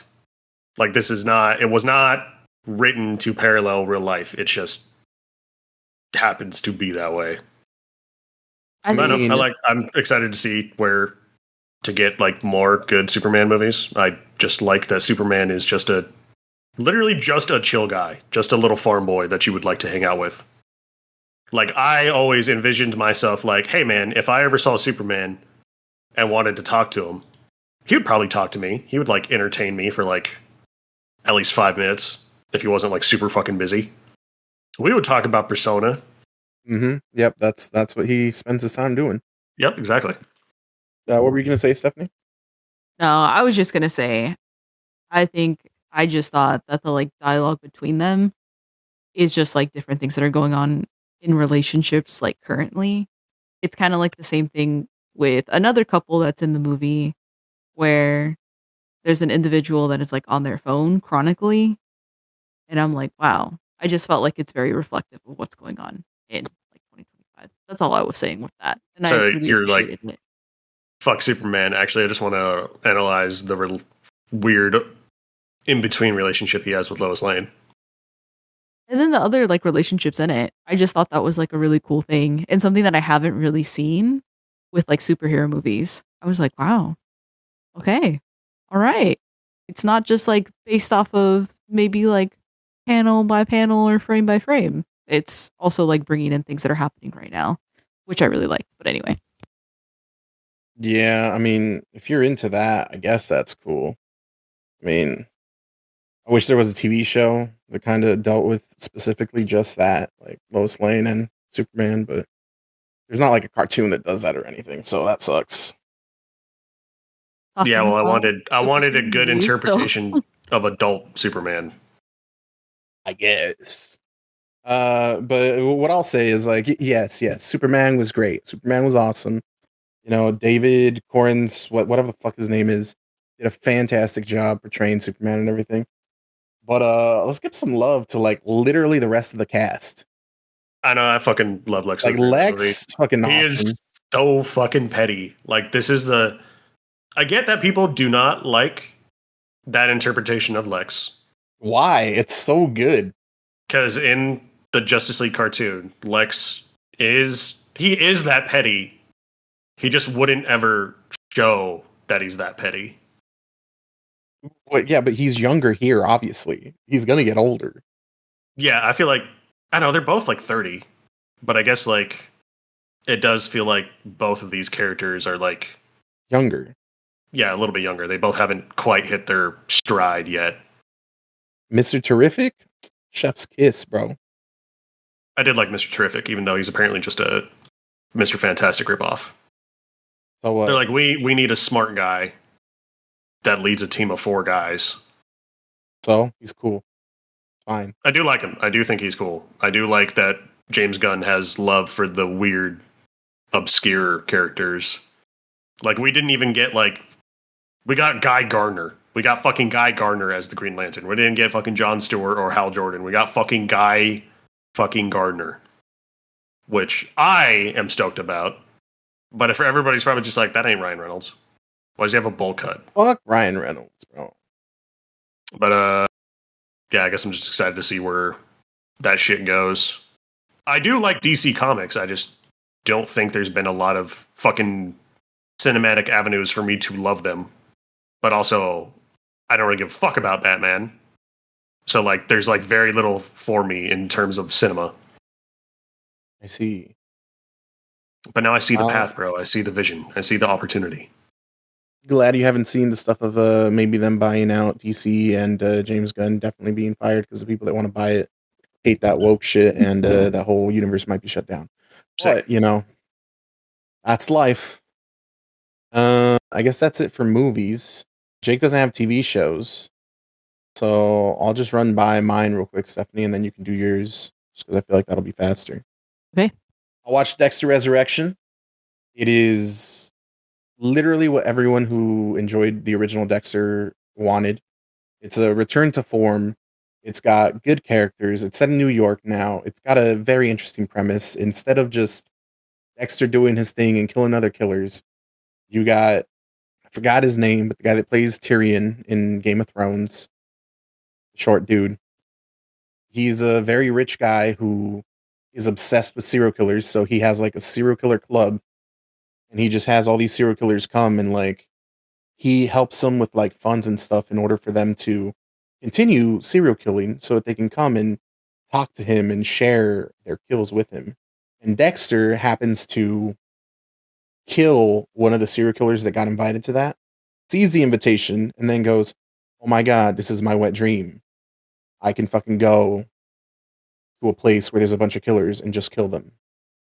And you would think that that's a fucking silly, ridiculous premise, but it works so fucking well.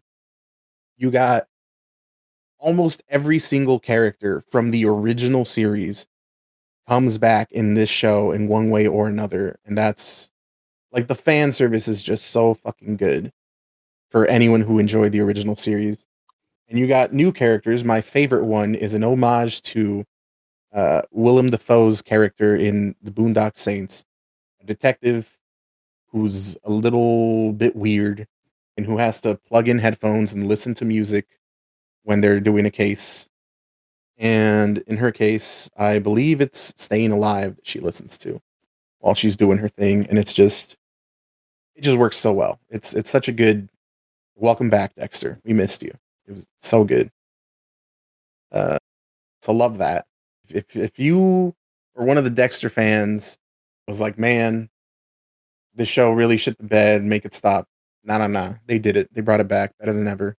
Let's go. So that's Dexter Resurrection. I know y'all haven't seen any of them, so whatevs.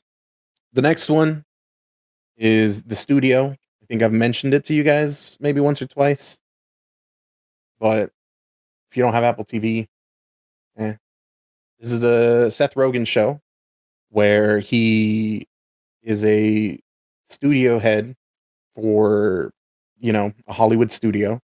And it's basically it's following him. It's like a behind the scenes at Hollywood and how movies are made. And this is a love letter to movies. If you like movies, if you enjoy that side of Hollywood, making movies part, then it's just a love letter to all of that and like what goes behind making a movie, casting people, even like just how hard it is to make a movie and get like the rights to it and do all sorts of things. It's also really fucking funny.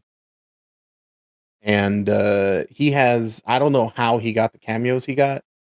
It is insane, the people that are in this show. Because Seth Rogen plays a fictional Hollywood guy, but everyone else they talk about is just like real people. Like they mention Ari Aster in this, and I was just like, damn, like it's for people who love movies. So if you like movies, you will enjoy The Studio. You just need Apple Plus, or Apple TV. So that sucks. Feels like a pretty big hurdle, but Yeah, unfortunately. And the final show that I will talk about, can't recommend it enough. Task is a new show that just wrapped up on HBO. Wrap it back into True Detective, Ready or Not. It's FBI agents trying to solve a case. The Task Division. While most of these shows are usually whodunits, it's like, you see it through the detective's point of view and the other people's point of view, and you usually don't know. Like usually there's a crime, a murder or something. And you're trying to figure out as the episodes progress to find out what actually happened. This one kind of flips it on its head. First episode, you know exactly what happened. You know who did it, who's responsible.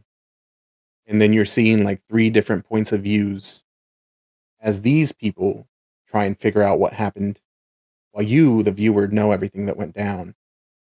And it's just a very compelling crime drama thriller. It stars Mark Ruffalo, and I told Stephanie, like, God damn, I have seen this guy be the Hulk so long that I forgot how fucking good of an actor this guy is. He fucking kills it. If you like shows like The Killing, Mare of Easttown, True Detective, this goes up on that list of like a god tier cat and mouse, morally gray, morally ambiguous crime drama, and it's really fucking good. Like 10 out of 10. Solid show. And that's it for my TV shows. Stephanie, take it away on yours. yeah, I'm better up. Wait, what? I was like, that was it for my What TV did- show. So Yeah, what'd you watch, bud? It's your go. Oh, okay then. Yeah, I was like, I heard Robert, but I didn't hear you, Jake. But yeah, so one of the animes that I watch is To Be Hero X, and I didn't think I was gonna like it, but geez, the show is like amazing. And throughout the show or throughout the anime, they use like different animation styles. At first, I didn't think I was gonna like it, but like it makes so much sense. And all of the different heroes you get to see are amazing. And so, just like even some more background on this is it is based on a universe where people do have powers. And if you have powers, you can be a part of this agency. And there are like the top heroes in the world, put that in quotation marks. And basically you like save the world, you can get like a lot of money, you can get like a lot of different like brand deals and stuff like that. And this universe kind of like explores what that looks like and how people get their powers and like what trust is, what fear is, and basically how it's like all utilized in this universe. And it is just like a solid story, solid characters, and a solid setup for like the next part. So I really liked it. Can't sing enough praises about it.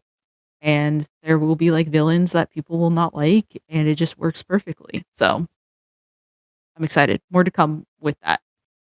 And my next one is As You Stood By, and this is a K drama. And this one just messed me up a little bit. And so it's has to do with a lot of like abuse and unsafe relationships and what somebody would do like for their friends or family that are going through like a really hard time. And I will be honest though, with this K drama, would I watch it again? Absolutely not. There's just like a lot of like horrific scenes in it. And then on top of it, like the storyline isn't as solid. And there are like multiple storylines going on at once. And I don't know. It's just like really hard to like wrap my head around. But it does have like a really nice ending. And people do serve their time if they need to, if that is something that's important to people. So it is good. A lot of crazy stuff happens. Would I watch it again? No. Would I recommend for you guys to watch it? Probably just one part, this one scene, and that's it. You're like, actually, also no. Actually, I yeah, was like, let me just just one part. traumatize y'all real quick. Yeah, let me tell you. I think it just like calls the question like how much would you like protect your family members and how much would you not? And it's just like ugh, just like terrible to think about. And there's like a scene that's in here where you don't know. So just another disclaimer, it is a lot about like domestic violence. And so like you don't know as like the viewer if like his family members like actually know what's going on. And then this isn't like a huge shocker, but it is kind of like, oh my gosh, like a gas moment. You find out that like they most definitely knew and they didn't give a shit. And it's just like, what the fuck? Like, damn. And these are people who are like very wealthy and the dude like works in like wealth management or something like that. So it's just like crazy. And it's crazy to see like all the trauma responses. So throwing that out there, here we are. That was the last thing I watched. Anyway, if you want to watch it, watch it. If this triggers a lot of things for things that you've lived through or things that you've seen or things that you don't want to see, probably don't watch it. Well, I guess that's it for TV shows. Y'all got other stuff, so Jake, take it away with your music. Oh. I've been listening to a band called Clarion over the past couple months. They are quite good. If you were in the mood for moody, female-led new gays, yeah, there you go. I think their 2024 EP fucking rips. So go listen to it. Yeah, okay. And I mean, if that's it for music, I think Stephanie, you read something. I did. I'm only going to talk about one thing. The other thing will probably make my top 10, so I'll just talk about it then. But I read A Demon's Wish, and it is a manhwa, and I have never been more disappointed in what I have chose. Like, I couldn't even finish it.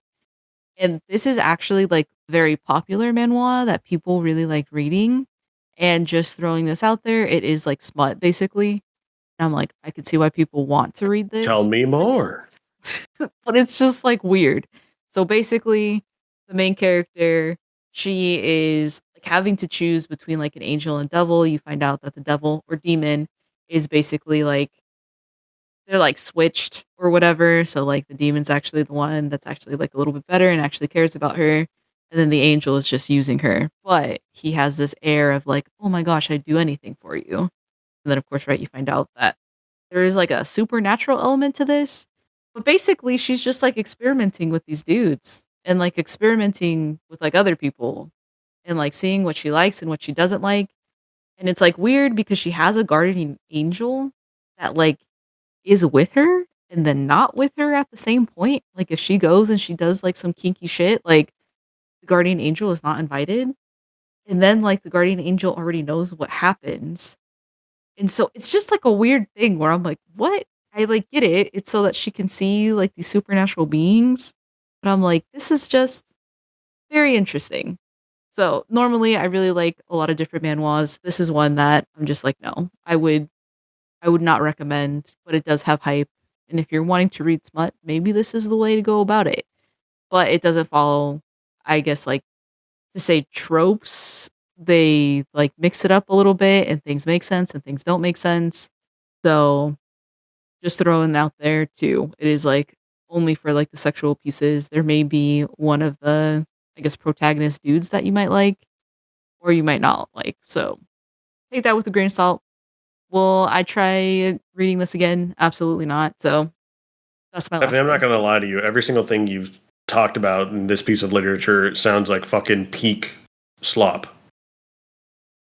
Like absolute I need fucking you to read it. garbage for women. I don't know. It just was not it. Like Not gonna the lie. way I consume drama content, I feel like this is for a very type of specific woman that is on the other side of my coin. Jake's like, if I was a woman. And that's fair. Like I said, it is very popular. Wait, what? I said, Jake's like, if I was a woman. Demons If I was a in my woman, top 10. I would also consume this media. To each their own. Like I said, it is very popular. But like I said, I Where just does don't one really like it. find this? Just so we know to avoid it, you know? It is a webtoon. I think you can read it, almost all of it, for free. And then, of course, right, if you just look it up on one of those like sketchy sites, you'll be able to see it all. I think it's only like the last 10 episodes or chapters that are like you have to pay for on Webtoon. I see. Stephanie, are you a Koreaboo? Is that why you read so much manhwa? No, well, I think it's just normally when I read, I guess just like nonfiction, or even if I have a choice to not read nonfiction, I'll just choose nonfiction. And it's usually like related to my career. And then sometimes it's just like not a good time. And then I'm just like working more. And so with at least like manhwas and like mangas and different things like that, it like gives my brain a break. So that's why I'll usually do it. And it's something that I can like do in between like sessions if I need to. So it's like an easy read sometimes, It's like a reward. honestly. Except that one. Not a demon's wish. Was not a reward. Would not read again. Not hot enough. Not enough smut. I mean, I think there's most definitely enough smut for anybody in that manhwa. So Got it. Well, unless anyone has anything else to talk about, I think we managed to wrap it up in under 4 hours. Bitch. 10 minutes till. I swear to God. I blame your piss break. That we I had pissed all for like orgasm piss 3 break. minutes. Like, man, it'll be shorter because, I'll cut out those 2 hours of deadlock that you talked about. Shut the fuck up. Well, that's it for another episode. Thank you for listening to us 6 months later. Okay, love you. Bye. Yeah, can't wait to go on another 5-month hiatus. I just need Jake to play mouthwashing. To fuck off.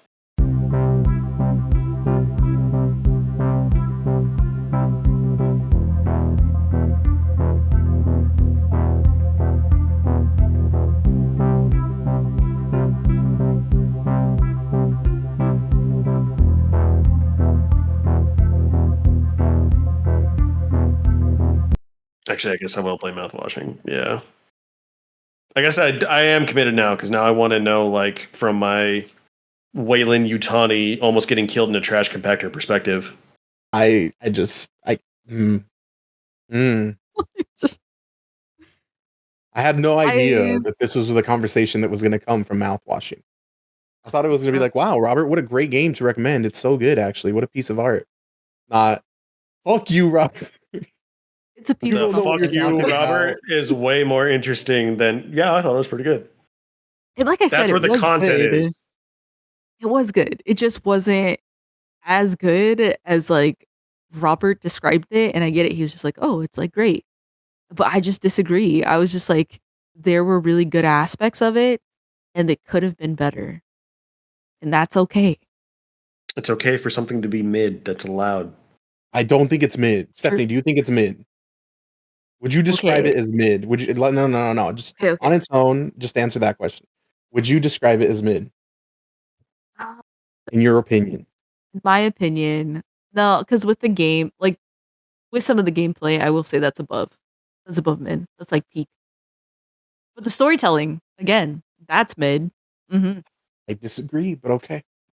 We shall see. I can't wait for Jake to be like, this game was mid. That's all I will say.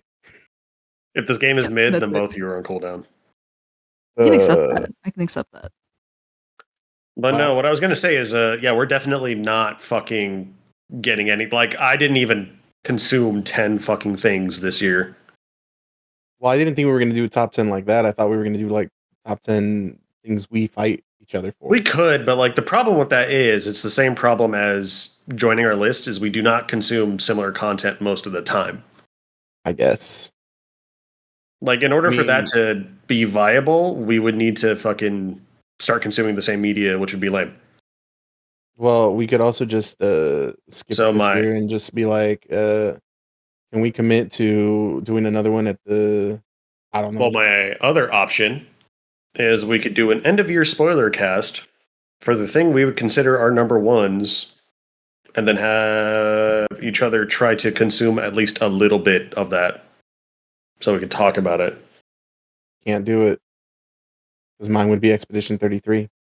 Can't talk about it without y'all finishing it. Then you got to pick something else. Yeah, I was gonna say that. I was like, oh, you could pick another thing. You Oh, could you pick want Expedition Mouthwash too? 33. We just wouldn't fucking finish it. Exactly. I was gonna say we could also just see if we at least do 2 more episodes before the end of the year. No. How That would we is, do that? yeah, because like the end of the year show. Well, not the end of the happens year. in December. I mean like Oh, do one for November and then like obviously it'd come out in January, but do one for December. Like just regular episodes where we talk about what we did. I mean, I feel like it's still not enough time. We might be able to squeeze it in a November episode. Yeah, that's fair. Yeah. Okay, wait. Yeah, and then we would. I guess if you wanted to do a December episode, we could, but I feel like I consume very little media. Having a stroke. Very little media in December due to it being around the holidays. We haven't talked about Arc Raiders. We haven't And talked usually, about, what do you have to say about Arc Raiders that nobody else has said? I guess that's fair. Like, I played way more shit. I'm just now running under the tactics that if we can't have an interesting conversation about it, I'm cutting it. All right. I watched like fucking 12 movies.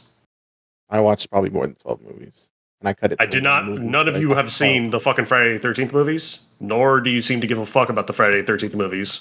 So my yearly Friday the 13th marathon does not seem relevant. I also didn't talk about any of the Halloween movies we watched. Actually, I guess, well, Weapons. I guess. I guess, Stephanie, you've seen like the first two. Yeah, I remember. And you guys had differing opinions on those. Yeah, that did happen. That's why I Whatever, was did you like, see- I just. Did you pick see up, or- 5? No, I didn't. Is it worth Alright, it? then. I really like 5. There are some problems with 5. 5 does some really interesting things, especially if you're coming off of 4. But the problem is 4 is probably the best one. So it's weird and it's interesting, but it's also not as good as 4. Well, Or- I'm trying to. Or think. after your birthday party, that's what we can just do. Just watch those movies. Just Yeah, there we go. Because I was gonna say we could record again No, because that's only 3 weeks from now. I mean, yeah, Thanksgiving weekend. I think I have shit going on, Well, yeah, no, I was or going to say that. nothing going on. I mean, but like, yeah, the issue is like, can I consume enough content? Well, yeah. We'll see. Fuck it. Maybe, But maybe we'll also, just do one more episode honestly, this year. not having a lot to talk about is a very good way to fucking not sit in this chair for 4 hours. Fair. If we had only one movie, one show, and one fucking video game to talk about, we'd run through this shit way faster. To be fair, this was like fucking 5 months worth of stuff that we decided to talk about. Well, as I said, I did do a bunch of shit, but like, Yeah. I doubt Stephanie gives a fuck about the gameplay ramifications on the fucking MOBA industry about Deadlock. Yeah. I mean, that's something you guys can debate. I can also ask more clarifying questions. I don't mind. Like, Robert does not give a fuck about that topic whatsoever. I really don't. that's surprising. Wow. Why? I hate MOBAs. But I mean, that's why I thought that there would be more of a conversation, but never mind. They're stressful for me. It's like Jake playing ranked fighting games. I still did it anyway, bitch. I also still play MOBAs, even though I hate them. But all right. I like fighting games. I just cannot play them appropriately. Let me fucking cut this chat off.